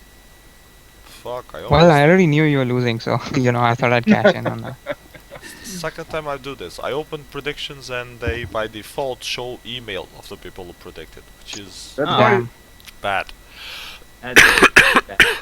So right now I think Min34 is winning. MOD really screwed me up by getting eliminated in the first round. Yep. He was he was gloating about that he screwed up your predictions. Asshole. Pretty much everybody picked JK to beat me. So is that because you left it open too long, or because everybody hates me? He was I left it open. I think everybody knows the truth. Yeah. Let's just leave it at that.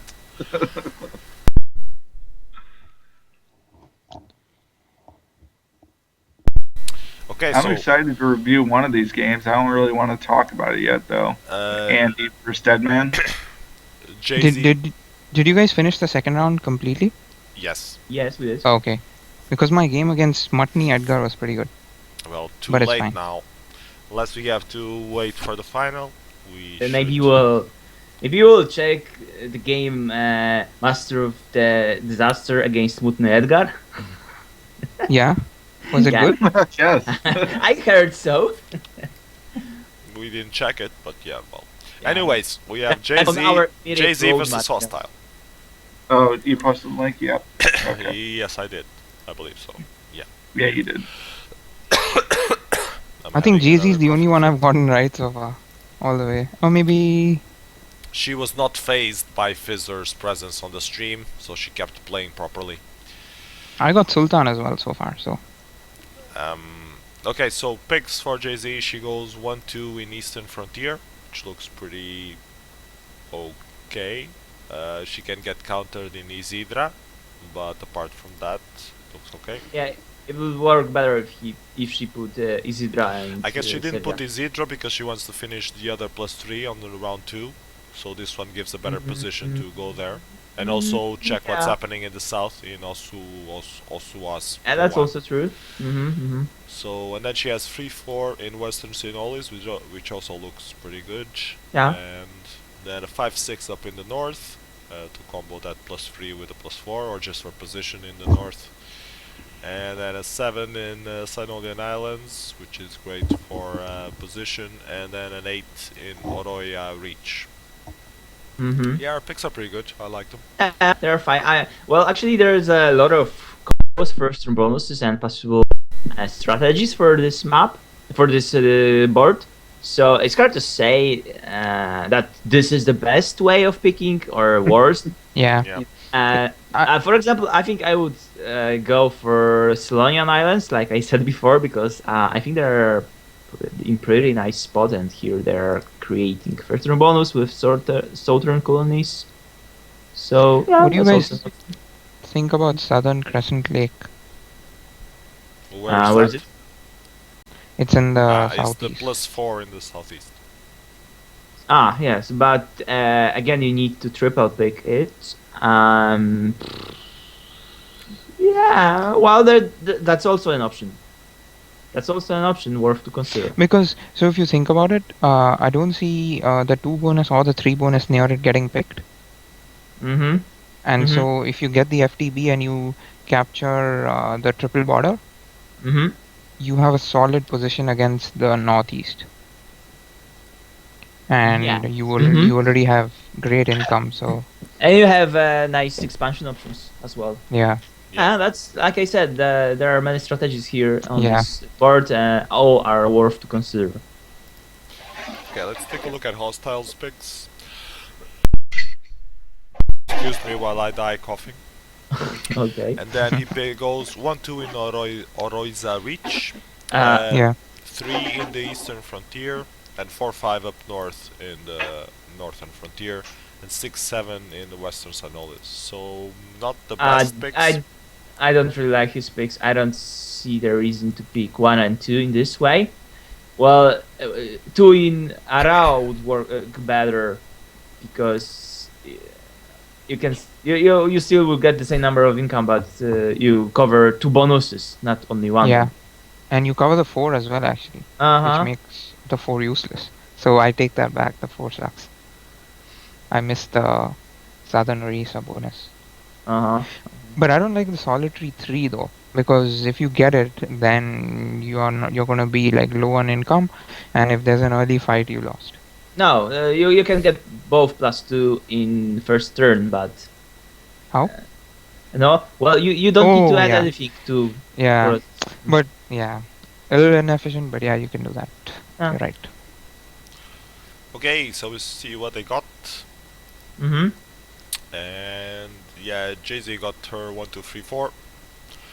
And Hostile 1, 2, 5, 6. So he has Hostile has intel on Sevilla. That's pretty much it. 1, 2, 4, 5. I think if you went for Sevilla, you should have put in the counter in Isidra, but well, okay. Whatever. So I think Jay-Z has advantage.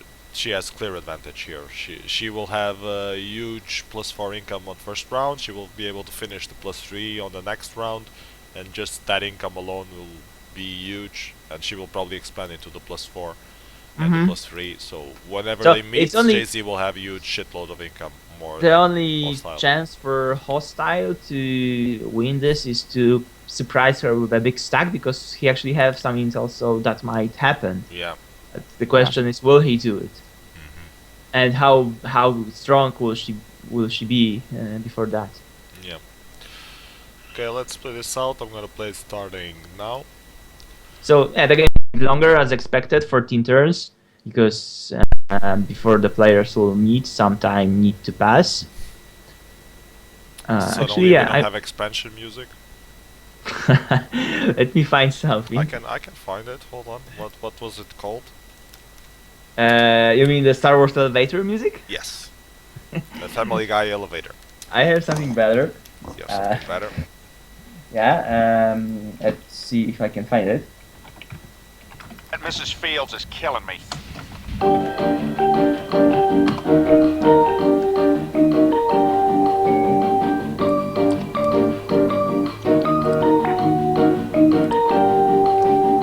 Okay.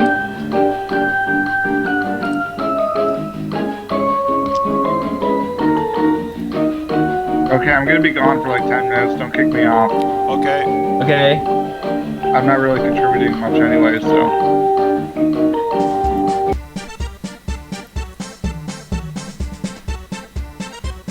I sent you a link on a Skype. It's already playing. You can't hear it. It because it's only on the stream, okay, but sorry. it's playing.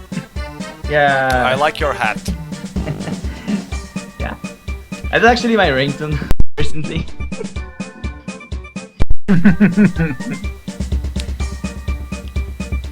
I can see this being your face.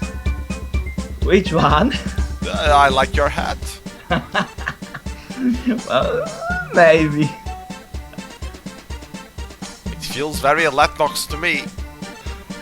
I kill you.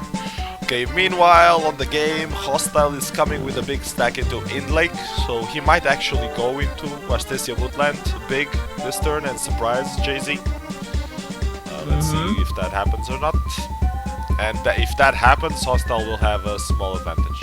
And he actually blockades in Lake Plains. What the fuck? What? Why would he do that? I think he was afraid JC would come through the southern Lake Estolia and threaten But his even +3. if, then what? Yeah, I don't. There is a wasteland right next to him, so You could have just defended. yeah. Okay, I'm done with expansion music. Now shit is about to get serious. And you should have some serious music right next time right in the stock. Yeah, maybe like George Michael or something like that. Yeah. Serious business. I think I have something for you. Hostile might actually win this. If he, Well, he didn't move his stack now. Let's see if he runs into a wall. If he runs into a wall now, which no, he won't. Yeah, he's in a good position to win. He just needs to go to the right area, which is Zonodor. Do you want some epic combat music? Yeah, sure. Okay. Okay. Reloads. You'll have now more epic battle music. Okay, it's playing now. You can't hear it, but it's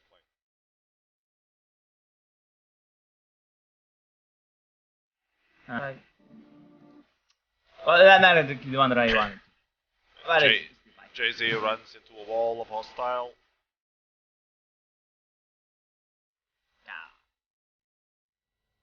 Will Jay-Z defeat her opponent, or will he break all her bonuses? See it is in round 5.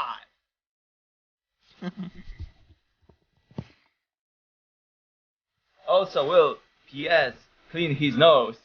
You can put your bets now. I have a mute button. I can use that when I clean my nose. That's what I've been doing. But Master of Disaster doesn't have that button.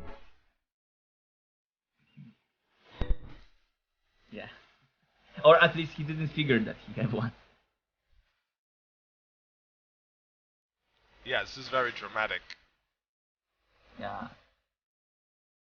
Jay-Z, although having big income advantage as we predicted, she's still struggling with holding all her critical borders. Yeah. But she's still expanding. She will get even bigger income advantage in next turn. Let's see if Costa will predict the right place and attack Zondor, or will he run into our spawn and will still be in the same place that he's now? Well, if Jay-Z keeps expanding, she actually has a good chance because she's in the islands, she can go to the center, be completely unchallenged. And Hostile has no place to expand because in the north he's wastelanded everywhere. But, well, he can try to expand to the south, but... Yeah, but then she's right there to break him. But, well, that's not what he's doing anyway. He's trying to break... I don't know what he's trying to do. He's trying to get the +3, but he obviously failed. And it looks like... JC... Well, actually, it's hard to tell what will happen next. Because it's all the predictions right now. Jay-Z, she still has slight income advantage, but positionally she looks really bad. She predicted well in Sevilla at least. But if you have an income advantage, you can just keep delaying, and then always get the last move. So you can afford to get a lot of predictions wrong. Which seems to be what she's doing here. I think Jay-Z will get the Eastern Frontier to turn. She gets broken on the +4 though. Yeah, she also expanded to Solonian Islands, so she's holding up pretty nice, taking into consideration what position she's in. But Hostile in the middle of her bonuses, that looks really scary, I would say. And the huge stack that he just made. So you would have surrendered? No, I'm just saying that she's really in a pinch right now. If Hostile plays it right, he should be able to do a lot of damage to her in just one turn. It looks like he broke one of the bonuses. He broke +2. He broke +4, and we are already on turn 10. And on turn 10 he's already breaking the +2 in Northern Crescent Lake as well. Sorry, so I'm on the turn 9. Yeah, so at this point I don't think Master Jay-Z can win this. Or actually, if she would play against a better opponent, she definitely wouldn't have any chances for winning. But it looks like Jay-Z might be able to outsmart Hostile. And like you said, she still have some place to expand, and that's what she's doing. Yeah, it's very hard for Hostile to clean up that whole area, especially now that Jay-Z has income advantage. I don't really understand how it happened, because he had the obvious advantage. And now Jay-Z is up to 20 income versus 15 hostile because income. He's not expanding anywhere. She is and he's not. He's just breaking. He's not claiming back the territories behind him or anything. He's not expanding into new territories.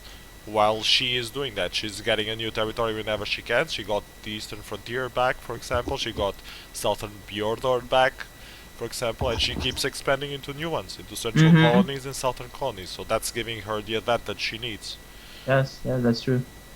And somehow she's managed to hold up her bonuses. I mean, even if they're maybe some of them are broken, but some of them not, and she didn't give any of the bonus to hostile. Yeah, exactly. Completely. So well, that's also now just to go against us, he manages to finish Northern Crescent Lake, the +2, but it's only a +2, so.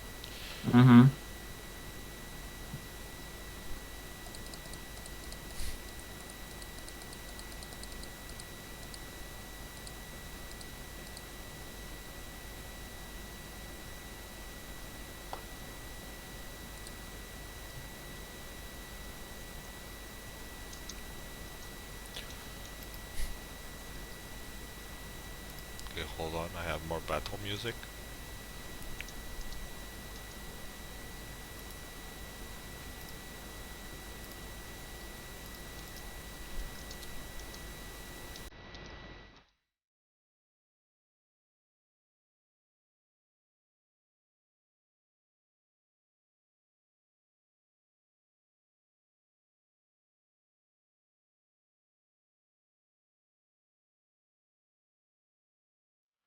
I can hear it even. I can hear it through your speakers. Your microphone is gathering Really? it. Okay. Yeah, but that's fine. It's nice music. It's epic. Yeah. It suits the situation well. Yeah, JC has 5 income advantage over hostile. And she almost cleared the center. That is quite impressive, I would even say. Yeah. So this game looked pretty much over, I think. JC has already won.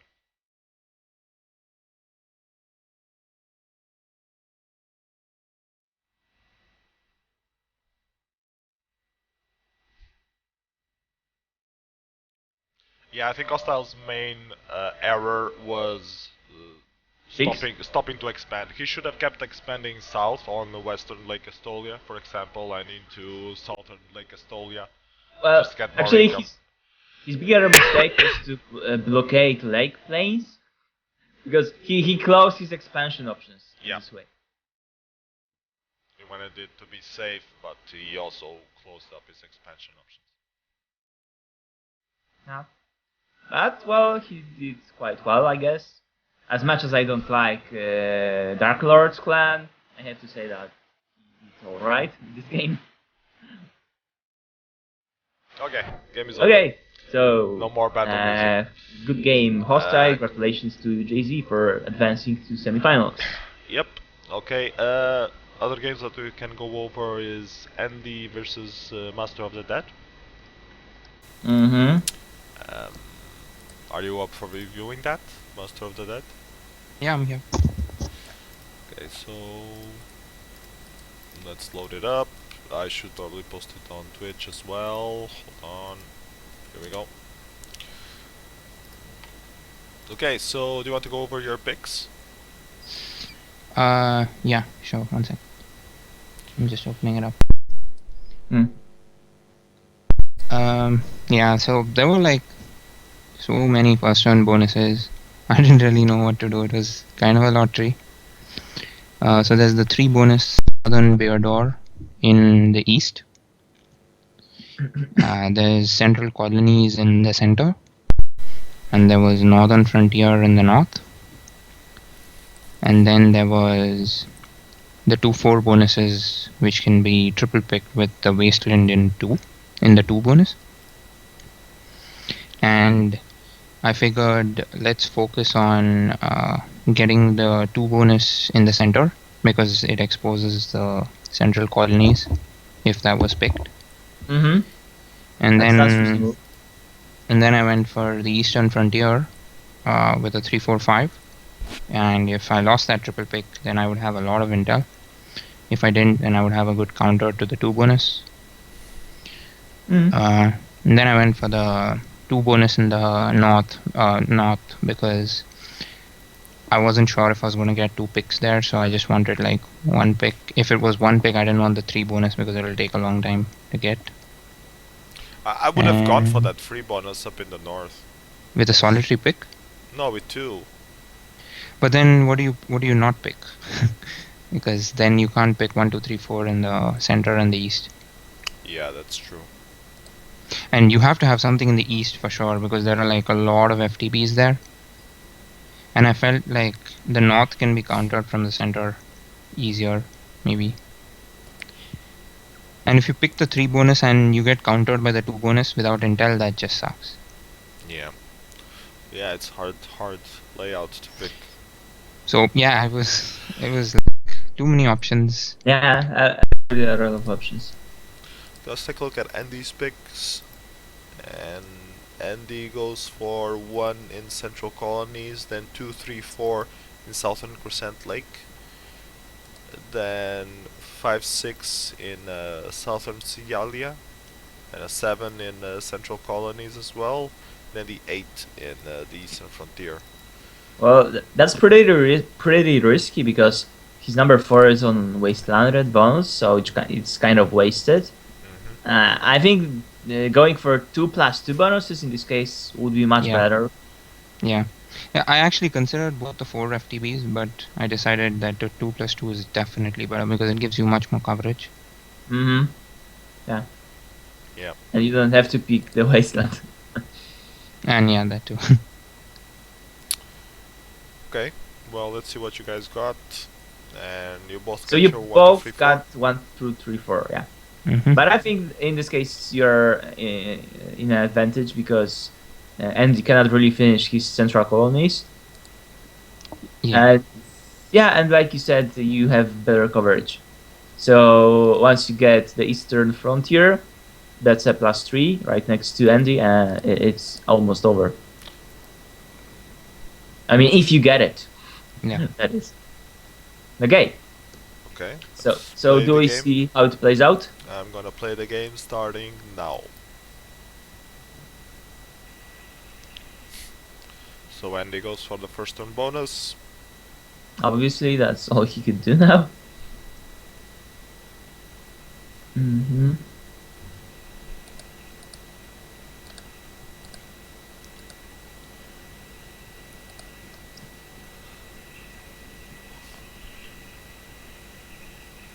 So at this point, did you knew that Andy picked triple pick? Because that could be calculated, actually. Oh, yeah, no, I wasn't counting. Because he had only 1 pick next to you, so he had to put 3 picks somewhere. And the conclusion is that it might be a triple pick. Yeah. So I didn't do that.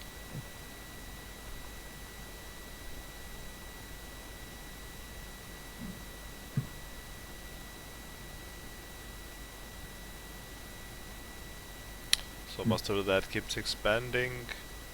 Andy moves into Astesa Woodland, which has a good position to break Master of the Dead's bonuses. Yeah. And he will actually finish the whole +3 this time. Yeah, this is where counting would have helped because I was going to take one of the neutrals, and if I had taken a neutral in the 3 bonus, then it would have stopped his 3. Yes. So I mean, if you had the last move, because right now you didn't have the last move. Yeah. So it wouldn't change anything anyway. Well, no, but if I know for certain that it's a possibility, then I could take it with 4 and deploy 1 less in the east. Sorry, in the west. Yeah. Because I had enough to defend in the west. Oh, that's true. And now you're in better position, actually. You just lost your +2, and you're probably about to lose another +3. Yep. Yeah, so that sucks.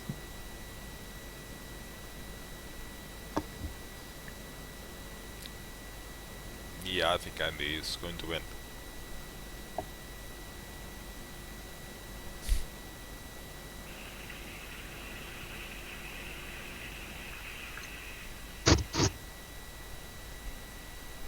And he attacked the right territory. I mean, right from him, not for you, obviously. Yeah.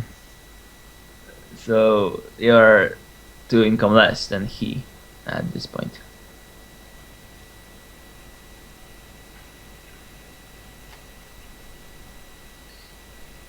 And then both of us got a card.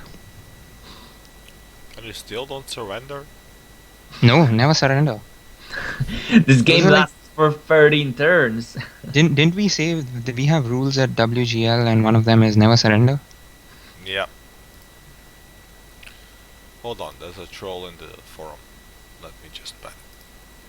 No one's using their SWAT to do anything about it? There we go. Well, it looks like the game was so interesting and exciting that no one even noticed the troll. You could at least blockade it like Artesia Woodland, maybe? Oh no, Andy could have blockaded that. that territory on the +3 that connects with the +4. So he would have the safe +4 while keep wreaking havoc in the south. He should have done that. In the north, I mean. Ah, well, screwed up.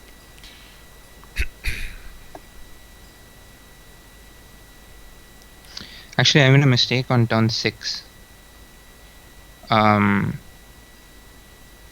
So I did a transfer of 3 and 1. I should have countered and done like a transfer of 4, because I would have held on to the 3 bonus, and that cost me a lot because it set me back. But you made it. I predicted well in land coins, and actually I think that was even bigger than losing Eastern Frontier, because you had free space to expansion. Yeah. So CPS, that's why you never surrender. Watch and learn. Yeah, you wiping him out from the center. That's a good achievement.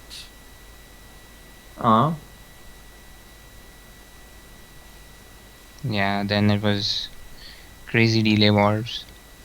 Yeah, I think that the case of cleaning the center was something that gave you the game. Yeah, you have the whole you should have won this after that, I think. But you lost. Okay, you lost 2 bonuses, so. Yeah, but it was still winnable.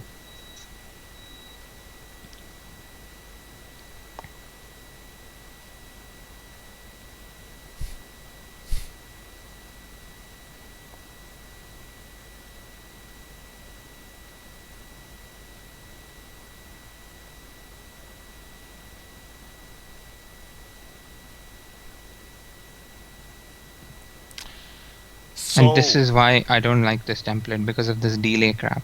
Like, I mean, if you didn't have 10 moves, then you pretty much lost. You have to make sure you have at least 10 moves in the background before you do anything. Just delay like hell. Yeah, and this is the same thing we were talking about with the commander zero army stand thing. So much microwing is kind of like, annoying. Yeah, micromanagement and the delays. You're right there. Yeah. Which is why weighted random is kind of nice, because it takes that element out of it a little bit. Yeah, if your opponent takes bonus in the commander game, then usually he have like 2 or 3 territories with 2 units, and I mean, like, he can just go. It's actually worse than the 1v1 ladder template, because expansion is even more cheaper. But the fun element of eliminating a commander, that's unique, but from an expansion point of view, it's really worse than the 1v1 ladder, because you can expand faster in commander than in the 1v1 ladder, I think.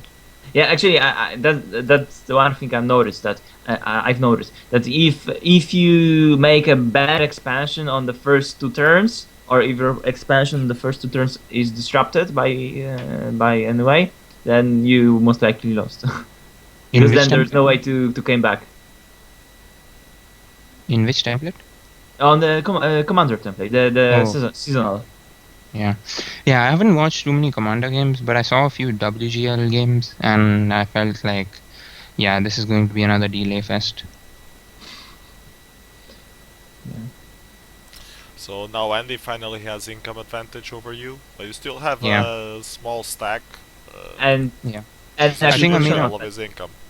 I think I made a mistake here again on turn 11. I took Onoran when I should have taken Oron. What's the difference? I could counter the 4 the next turn. But okay. Yeah, I wasn't keeping track of what he was doing in the fog. If I take Oron, then I counter Ora next turn, and then I should win from there. Okay. Yep. Because he took Central Orosia, I guess. Yeah. Okay, so that makes sense. Gave him enough income to. Yeah, to break. Because I think that counter would have killed him. Mm-hmm. Because he invested 8 armies in Central Eurasia. Yes, and you could invest much more into southern Bjordor. Yep.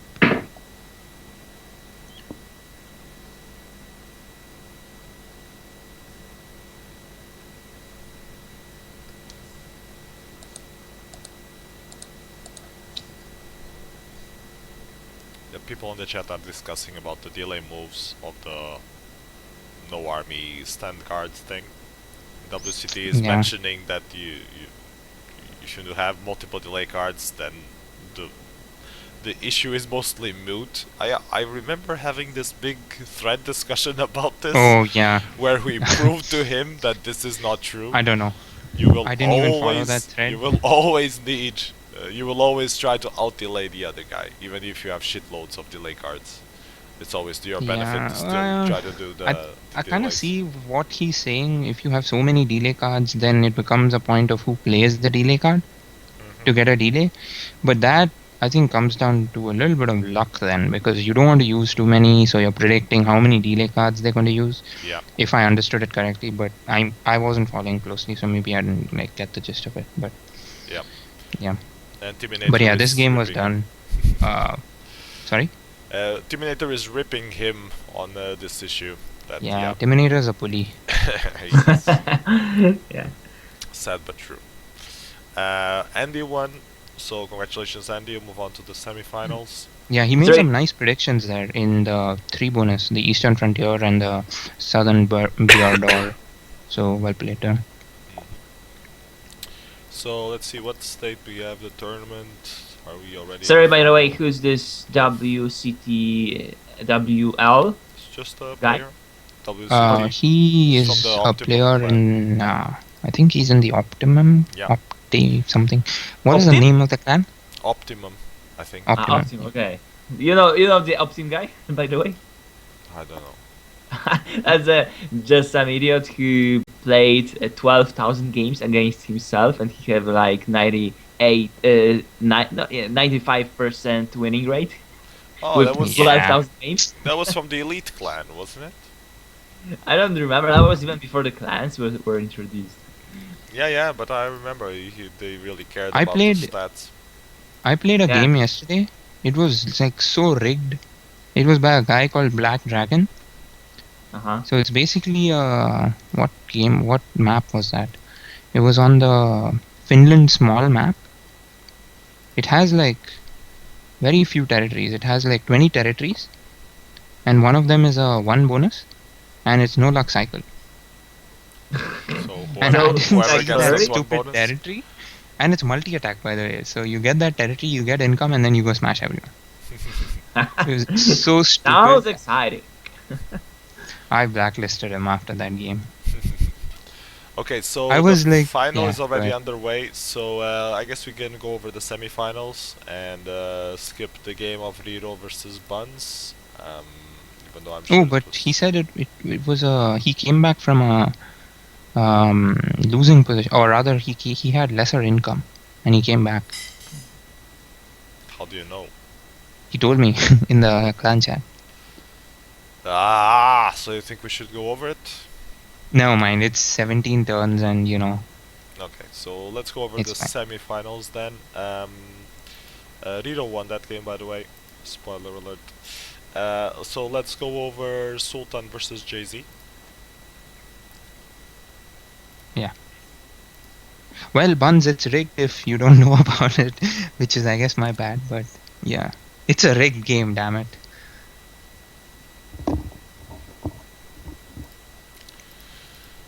Okay, so loading JC versus Sultan. Let's take a look at Sultan's picks, and Sultan goes for 1-2 in the +3 in the north. Looks pretty good. Then 3-4 in northern Shalia Mountains. That's okay also. I would probably put the 3-4 in the south instead of his 5-6. But well, whatever. Then he has the 7. Well, maybe he was worried about the 4 bonus, the 4 FTB. Oh, it's not an FTB, sorry. Yeah, but that had more expansion than the south. Huh? Yeah, it has. Yeah, I guess it does. Okay, then he has the 8 in Astus, of all places. I don't know why. I guess for safety. Yeah, I don't understand yeah. that part. I Maybe don't understand. he wants to expand into southern Viernia and then expand into the north, into northern Viemia. So he has safe income. Why doesn't your 8 counter your 7 if your 7 is a solitary pick? Like, I mean... Because your 7 is a random pick for placement only. Yeah, but if you're getting your 8, you've missed your 7 100%. So you might as well have a counter to that 7. Yes. I don't know. No, if you only want the intel of the 7, then you don't care about countering it. Yeah, that's fair, I guess. Okay, Jay-Z's picks, and Jay-Z goes for 1-2 also in the +3, and 3-4 where I was saying that you should put your 3-4. Oh, nice. So, and then the 5-6 where Sultan also was covering, so yeah. So I like Jay-Z's picks better. She has the 7 in Ogawa to counter the 3-4, I guess, maybe. And then the 8 up north in northern Viemia, also for safe expansion, I guess.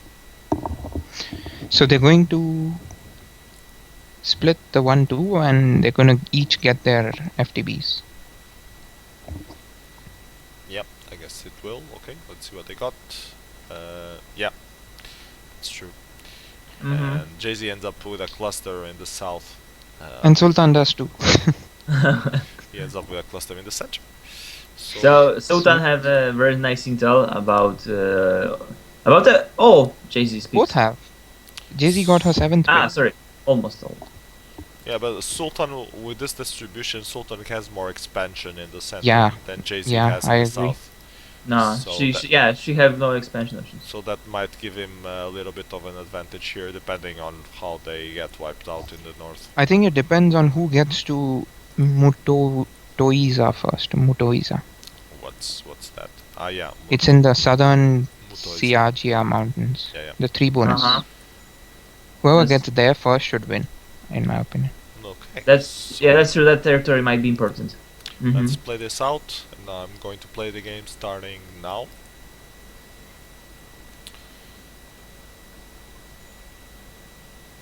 Well, Sultan didn't need to deploy anything to get a bonus, so he deploys everything in the north. I guess he will try to attack Jay-Z. Yeah, but I don't know if that's a good option.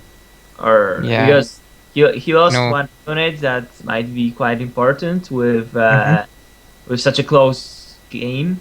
Yep.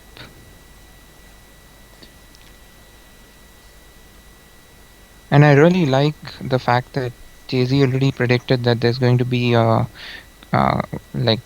there's going to be a battle very early, and so she didn't go for the 4. She didn't get greedy and go for the 4 first. She expanded on the 2 first, because that's going to be easier to get. That was only natural in position. Yeah, that would be crazy if she would go for +4.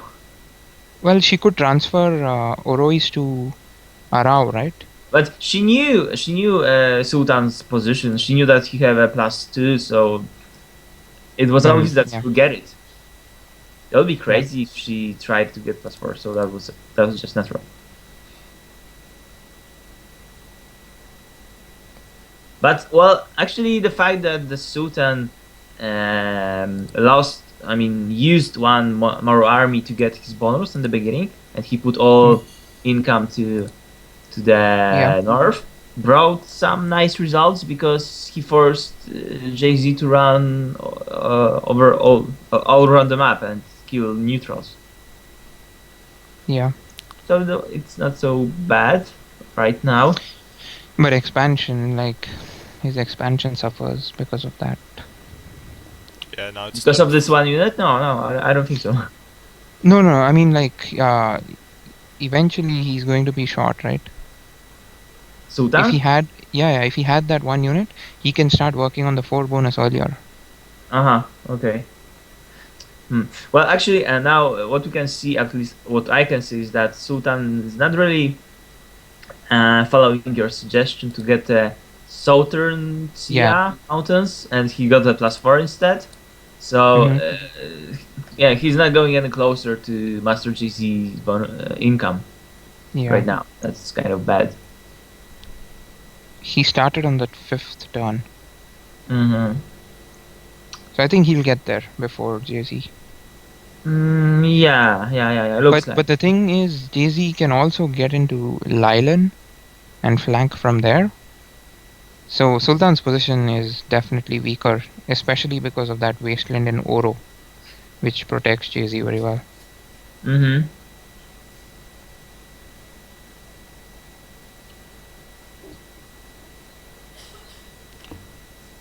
And Sultan is probably getting wiped out from the north. Mm-hmm. Yeah, there's a lot of pressure.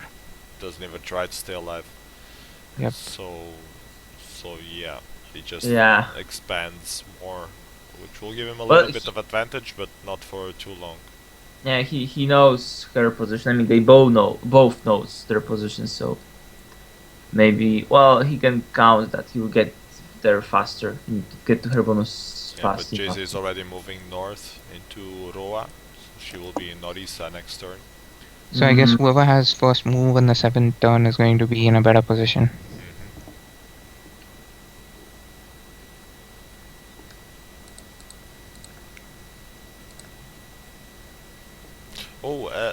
Jay-Z can also come from the north, from Leskia, Mid-Lake. Yeah, sure. To Sakaland. Ah, that's right. So I missed that. And she has a big stack there, so she might be able to use that. Mm-hmm. Sultan is using it on the reverse order. He's actually... What? Neither of them tried to get Orisa. Why? I don't know. Actually, I'm surprised also because that looks like... I expected both their stacks to clash there. But they apparently they will clash in Mid-Lake. Yeah. In the north. Yeah, I guess you could prioritize that too. But yeah, I really like Jay-Z's position here because she's sealed up pretty much everything. Mm-hmm.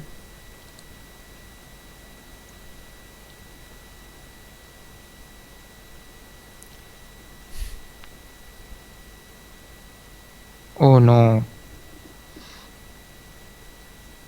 Oh, and Jay-Z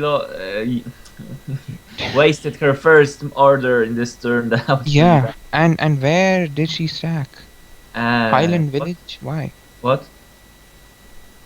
She deployed a whole bunch of armies to Highland Village. I see, but I also don't understand it too much. Because she thought he would be in Northern Bohemia. But how could he be there? Yeah, well, she didn't know his 4th pick, so he could be there. Yeah. But no, that's too much of a gamble. You know, you would rather go where you know they are. Mm-hmm. Yes, that's true. That's true. That's what she should do. And Sultan actually uses all his armies to take the wasteland in Florisa, which is even more surprising. Yeah, I would have played this game very differently. But you know, sometimes it's easy to tell us what. Yeah, I know. Because we can see the whole board, but some things here are surprising. But no, I like a little bit. I disagree because you had intel on 3 picks. Mm-hmm. You have to go to those 3 picks. You can't go into the 4 bonus in the west or take down a wasteland in southern Beardor. Like those moves don't make sense to me. Yeah, that's true. That's true. Mm-hmm.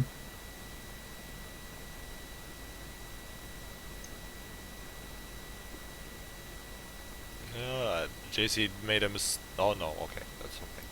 I thought she made a mistake going all into Zyopia in the northwest, but she also moved into Postria so she can finish northern Viemia next turn. What?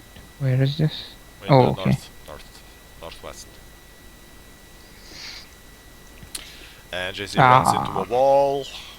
Yeah, that's going to be hard. And that might cost her the game. But Sultan runs into another wall in the north, so I guess it evens out. And I wonder if she's going to blockade Roa, actually. Apparently not. No. Now they're both stacking up in that northern border they have for the sea. There will be 3 borders next turn, so... Yeah, and then another delay war I'm guessing Sultan will use armies from all of those bordering territories to delay into Sakal land. But Istesa Woodland will be a lot better triple border. So, yeah, and Jay-Z had been shaving at the wasteland in Oro, and now she's paying the price. Sultan just took it with a 6 versus 4. And now he has double border. So Jay-Z is in a bad place right now. Yeah. I think she's also going to smash her stack. Yeah, starting to attack this wasteland was... Yeah, she runs into a wall. And Sultan even blockades behind him. That's a nice blockade. In Orisa. So that's a very nice blockade. Yes. The only thing Jay-Z has in her favor is that she has income advantage at this point. And that's not a big income advantage. Position-wise, she's completely screwed. Yeah. And Sultan uses all those delays as predicted to move ones into Skaland. Oh, will Jay-Z manage to clean up the south at least? Yeah, she might be able. Yeah, she does. So that was lucky. Or actually, it was stupid from Sultan. Sultan let her wipe. Yeah, he should have. It was actually, it was game of guessing because yes, he could have attacked this bonus and build a bigger stack and break +2, but then he would risk losing +4, and if Jay-Z would get Sakaland, he would be in so much worse position because that's all the income he had. But Master Jay-Z have her income in the north, so I think it was logical decision for Sultan to create a stack in +4 instead of Oro. If you know what I mean. Yeah. Yeah. Now actually it gets even more interesting because Jay-Z blockaded Leska and Leska, yeah. Leska, yes, right. And Sultan doesn't know, so he's still stacking up. He wasted so much armies on this attack, and that will be pretty useless. Yeah. And in the meantime, Jay-Z will get the 4 Central Oros. Yeah, Oros. I think she will finish the bonus. I think that should have been done like so much earlier. That Motoizia, when you know both of northern Siagia was taken, needs to be reached like ASAP, right? Yes, because from an expansion point of view, like it's so important to Sultan, and so if Jay-Z gets there before him, he's in like trouble. So now Sultan's wishing for an airlift card because he has a stack stranded in no man's land. Yeah, that Sakaland stack is completely useless. I'm curious because none of them went through Muator yet. That 2 territory that's... Yeah, I was thinking about the same actually. At the very moment that I lost my territory in the north, if I were Sultan, I would start going there. But that didn't happen. And why Jay-Z doesn't take Leland with a 3 to flank? Oh, and Sultan lets her get back in, like? Fuck. Wow. Yeah, and now the income advantage is huge for Jay-Z. I don't know how Sultan managed to lose it. Man, and immediately after she takes his 12 with 20, he transfers a 1 into there. That was super unlucky. Yeah. Because 20 kills 12. Yeah, and he will hold the territory if you do otherwise. Yeah. That's unlucky.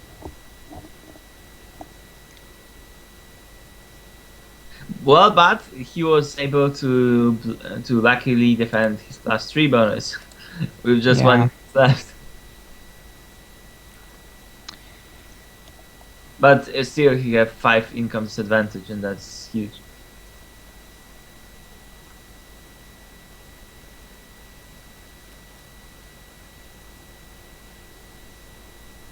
And he can threaten only half of Jay-Z bonuses. Oh, actually, that's the last round. And Sultan surrenders. So this was a very good game. Yeah, it was interesting. Both of them played well. I thought Sultan had the game at some point when he had all that position advantage in the south, but Jay-Z kept expanding. I'm starting to see a trend in Jay-Z's play style. She hasn't lost, but she keeps expanding enough to make it to have it turn around. So maybe she got it from Rito or something. Who also enjoys expanding, from what I heard. Yeah, expansion is nice. Okay, so congratulations to good game, Sultan. You played well, but congratulations to Jay-Z. You won the game. Okay, let's take a look at the other semi-final, which is Andy versus Rito. And the final is also done, so let's make it. Yeah, let's move forward. Let's be a little faster. I'm gonna post this on Twitch. So this is the other semi-final we're going over, and we have picks for Rito. He has 1-2 in southern colonies, then 3-4 in the center in southern Xiao Mountains, then 5-6 on the +3 on the east, and then 7-8 up in the north. I think his picks are okay. Let's see. Sorry, I was out for a second. You are talking about Rito or NT picks? Rito. Rito. Okay. Let's see. 1, 2 here. 3, 4. Nah, that's nice. 5, 6. Yeah, I think they are fine. I mean, no, they're not actually. They are too clustered. They are too close in the center, you mean? Yeah. They're all just like one next to each other. Should have. I don't know. Let's see. Maybe go for +4. Go for the in 5-6 the north, in northern glaciers. That's an interesting option. I think I will go for this. Where is that? No, the top +4 northern glaciers. I think I will go for this triple pick. Sorry, and then in center, or maybe I will go for Stolonic Island. That's also nice, but not like this. It's too clustered. Okay, let's take a look at Andy's picks, and Andy goes for 1, 2, 3. He goes for +5, but it's not possible. It's not possible with this combination. Yeah, Andy. What? Andy, you fucked up. Yeah. If you wanted to do this, you would have. You needed to quadruple pick. But you can do it with triple pick, but not with such warlords, or quadruple pick it. Yeah. Damn, and he fucks up like this on the semi-final. Oh come on! That was so. Oh come on! I mean, PS is horrible. He had 3 games to practice how much income he has on the starting. PS is like second after Timmy on the bullies list. How can he get the? Okay, yeah, but that was let's bad. just play the game and see what happens. Why couldn't he do that against me? Okay, I'm gonna play the I game. Commentate with that. That's why. Yeah. Because I always have that question. Why can't they do it against me? If he had done like 1-2 in the eastern frontier and then 2 other picks on the +5, that would have made sense. Yeah. He would have gotten the +3, and then on next turn he would have finished the +5. But like this, he's just fucked. But yeah, okay, let's play this out and see what happens. I'm gonna play the game starting now. So yeah, Andy probably realized how screw he is now, and he's just trying to do anything. And this is against Rito, who expands like a madman. Yeah. You can't beat Rito when it comes to expansion. Seriously, you can't. I don't know why I didn't use him as the winner in my prediction. I forgot this template was like, it was expansion. Yeah. I would never bet against Rito if it's an expansion template. I think if he plays the 1v1 ladder, I don't think anyone can beat him, honestly. Do you think the 1v1 ladder is only about expansion? Predominantly. Well, maybe a little bit of lottery in the pick phase, but after that, yeah, it's about expansion. Well, I don't know. I've played at least a couple of games where none of us exceeded 8 income per turn, and in 1v1 ladder. No. I mean ladder games. It was just impossible for any player to get over 8 income and the game lasted for like 10 turns. On MME? On modified medium earth? Yeah, yeah. No one picked the 5 bonuses?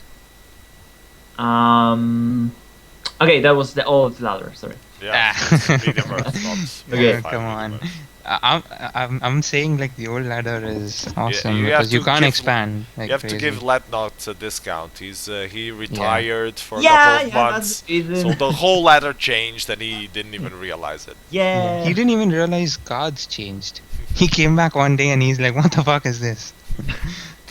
Oh, come on, now we are being... I'm nice. Yeah, but that's And what we now do on Ryro- WGL. Ryro just discovered Andy's +5 and that's it. And Yeah. Radar is still expanding, Of Yeah. course. not focusing on breaking. But he's And going to break him Andy is anyway not- because Andy is not That's defending. right. Yeah, this game Among- is just silly. he lost. He used 3 picks on it. He lost like 4 turns to get it, and now he's not even defending it. Hell, who needs to defend it? He's going to flank me anyways. Oh, God.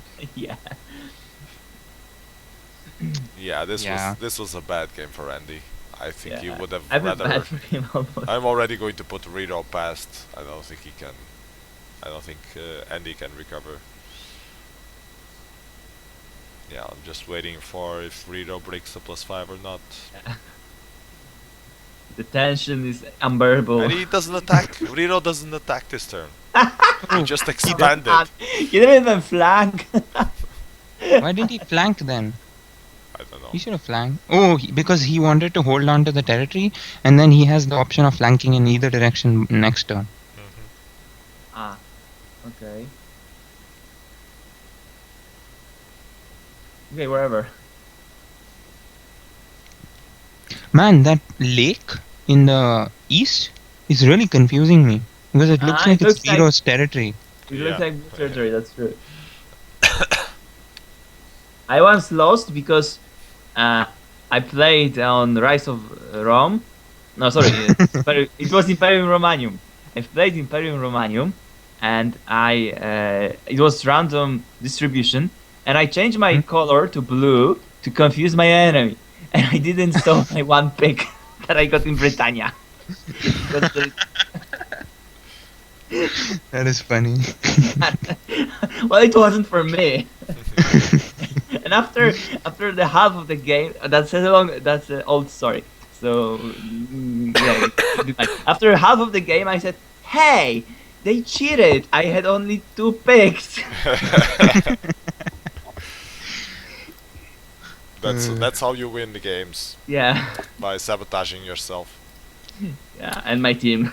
So let's take a look at the final of the WGL. It's Jay-Z versus Rito, so 2 masters So- ended up on the final. Yeah, surprise, surprise. So did you update the challenge? Because I want to win. Yeah, I played the challenge. Who's winning? You mean in predictions? Yeah, predictions. hold on. Because obviously I got Let kicked me out. check without showing the thing. Gross seems to be winning, and Min 44. They're both tied. Gross and Oh, Min I'm so 44. close. But I can't beat them now. And Miyagi picks MOTD. yeah. Actually, there are 3 people tied for the 2nd place. Miyagi picks MOTD. Commander in charge. I don't know who is this from. From a fake at mail.com, so I guess that's fake. And you're also tied for 3rd place. Yeah. 23. If only MOD had not gotten eliminated on the first bloody round, I would have gotten so many of my predictions right. Okay, so without further ado, let's take a look at picks from the finals. So we have actually Jay-Z. I can invite her to Skype, so she can commentate if she wants. If she's not eating, like the usual. Jay-Z? No, she just wrote something on the chat. Like the usual excuse she gives for not commentating on WGL. Oh, I'm eating now. I can't Who commentate. predicted me versus Rito in the finals? Nah, I just predicted Jay-Z in the finals. I didn't predict Rito. No, Jay-Z has to go. She's eating again. Yeah. And now she gets to go. Okay, let's take a look at her picks then. She has 1-2 in southern Sialia Mountains, then 3-4 in southern Viemia, That looks pretty good. Then 5-6 in Western Lake also looks pretty good. 7 in Southern Border, and then an 8. You guys won the championship. Hey Jefferspin, welcome back. Hi, Jeff. That's my spot, so I'm off a little bit. Yeah, we're just going over the final now. Nice, 2 masters. Yeah. Yeah. Jay-Z versus Rito. Taking a look at Rito's picks, and Rito went for 1-2 in Southern Viemia, 3-4 in Southern Sierra Mountains. So they both saw the same initial spots, but then Rito goes for 5-6 in Northern Sierra Mountains, and this one I don't think I can agree with, because if he gets countered, he's screwed. And if he doesn't get countered, then he just cluster picked. No. So the 7-8 I can agree with, but the 5-6, Yeah. I don't know. What do you guys think? Yeah, I think you're right. Wait, I wasn't looking. So we're looking at Rito's picks? And Rito? I'm saying Wow. I'm saying you 5 and you 6 is bad. 5 and 6 is Yeah. bad. You agree? If you lose one of those picks, no, actually, Yeah, if you lose one of them, you need to bully the person out of there, which may be hard. So yeah, I would You agree with you. won't. I don't like that cluster. Okay, so let's see what they got. And actually, Rito gets a safe position in the islands in southern Wimia. And actually, this position Whoa. for Rito is very good. Yeah, Yeah. because completely he safe. missed his 3 and 4, and now he's in a great position. He has a good Mhm. expansion, good safe expansion in the islands, and he has good position in the center. So I would say he would win over Jay-Z. But let's see what happens. So Rito says you can't lose only one of them. You can lose 2 or more. Yeah, he has 4 picks there, so it's normal that he loses 2. Why can't he lose 1 though? Because it's 3, 4, 5, 6. If you get your Okay, but if you split the if- 1-2, you Yeah. can lose. You can get 3 of the others, right? So say if Jay-Z did the same thing and went for 1-2 the way he did, and then she went for 3-4 the way he did, and then she picked something completely different, yeah, then if Rito gets he 3 can, picks there. that's true. He can get 1, and Jay-Z would get 2 and 3, and then Rito would get Yeah. 4, 5, 6. That might happen. Yeah, that's a possibility. And then like it's a little rough, I think. Okay. Well, I'm gonna play this game out and see how it goes. I'm gonna play the game starting now. Excuse me. Yeah, I don't see how Jay-Z can win, Mm-hmm. because the moment that 3 bonus gets broken, Yeah. And the Rito have a nice expansion option for this Yeah. +4. So that's true. So it was mostly priority of the 1 and 2 picks. She went for the center while Rito Yeah. went for safety, and you should Uh-huh. always go for safety. Yes, that's true. but the game lasts 9 turns, so maybe. Well, Jay-Z is fighting it out then. Yeah, she tries put up a fight. Well, strangest things have happened. Let's see if she manages to come back from this. Yeah, Smart she managed to come back from similar situations. Yeah, she She's had. smart when she's giving it up, though. Yeah, Yeah. she's expanding to have more income, but That's all That's she could the do thing. right now. and Riro gets his 1 door wrong, but the other one has no deployment, so he manages to break the +3. But Jay-Z will finish the +3 in the north to compensate, so she's still 1 army income advantage. Let's see if she breaks the +2 this turn. Yeah, she only attacks with 3, but that's enough because Riro didn't deploy at all. Wow, Yeah, he that's a decided good to expand prediction. instead. Which is not so bad. That was lucky. If I was Riro, I would have protected that +2. Or maybe she Uh, counted how much he needed. Riro is more about expanding, though, so he doesn't really care as long as he can keep the foothold right there. Yeah. And he needed all his income to get a +4. But actually, he doesn't have any more place to expand right now. Yeah, that's true. Yeah, Riro? Oh no, sorry. There is Riro a can +4. there is this connection. Go to the Northern VM, yeah. Yeah. Right, right.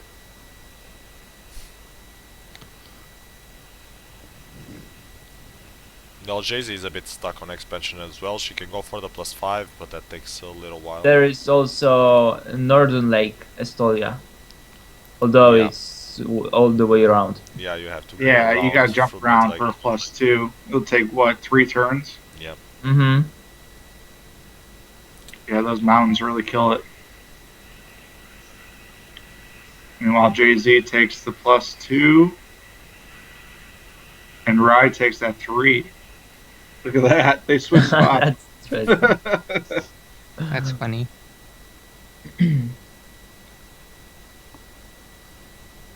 Now it's all about guessing right here. And delaying. Delaying and guessing. Don't forget about delaying. Yes, and delaying. I think Rito has more. Oh, he has more space, Rito is saying that his transfer only failed. His transfer only failed. I guess on the +2 that he was trying to defend. I don't know. And it looks like Jay-Z is the one that delays the most.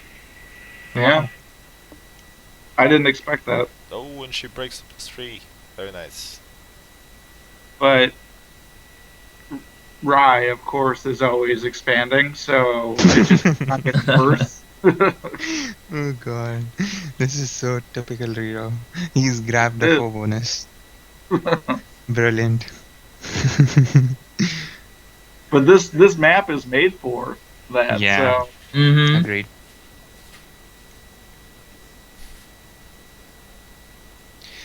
I don't really like NinjaNic's maps, I'm sorry, but I think, yeah, it's just like, so, you have to only, like, if you don't expand, you can't win.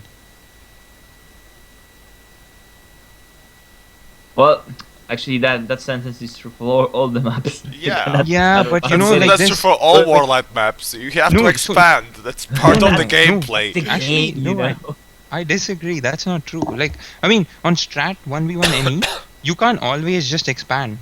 You'll be punished for that. Like, you have to, you know, think about if you actually want to take another territory or smash a stack or a bottleneck. Yeah, that's because they're very expensive to expand into.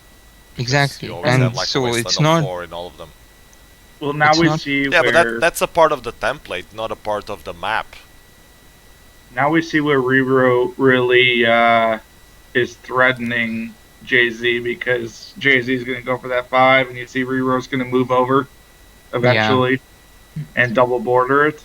By the way, what just happened in the center? Because Rero let Jay-Z had this +2, but she didn't take it.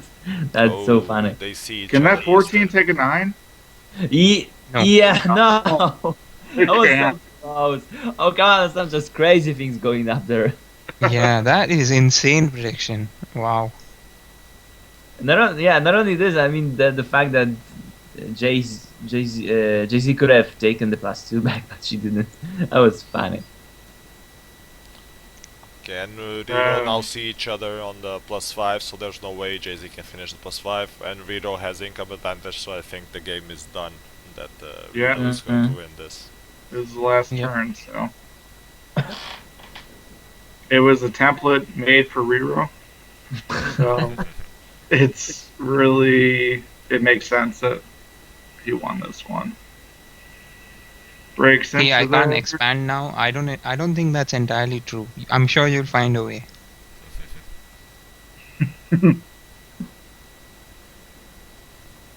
Yeah, it's the best friend. Good job. Good job. Wow, the Masters clan chat is just funny. Yeah, I had a good conversation with Pushover. Yeah, that was fun. Okay, let's see who won the predictions. Damn it, I can't win. All because of MOD, I blame him. Actually, I think everybody got that wrong, so... Gross won the predictions.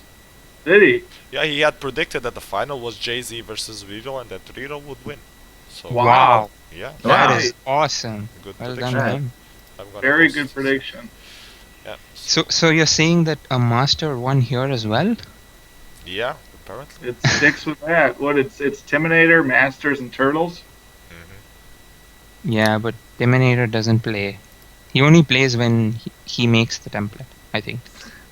Even then he doesn't play. He suggested Yeah, that actually, damn he didn't star play thing. once. We went over it and playing it, and he didn't show up. Yeah, that's That's so Terminator like. Okay, so I think that's it for this week. Thank you everyone for joining, and we had shitloads of commentators today. Yeah. We And had. thank you for hosting the You're stream. welcome. Yeah. We had Master of Disaster, we had Master of the Dead, we had Jefferspin, we had Fizzer, and we had Latnox. So thank you everyone for commentating today. And if you guys have any suggestions for other templates for next week, please post on the forum thread.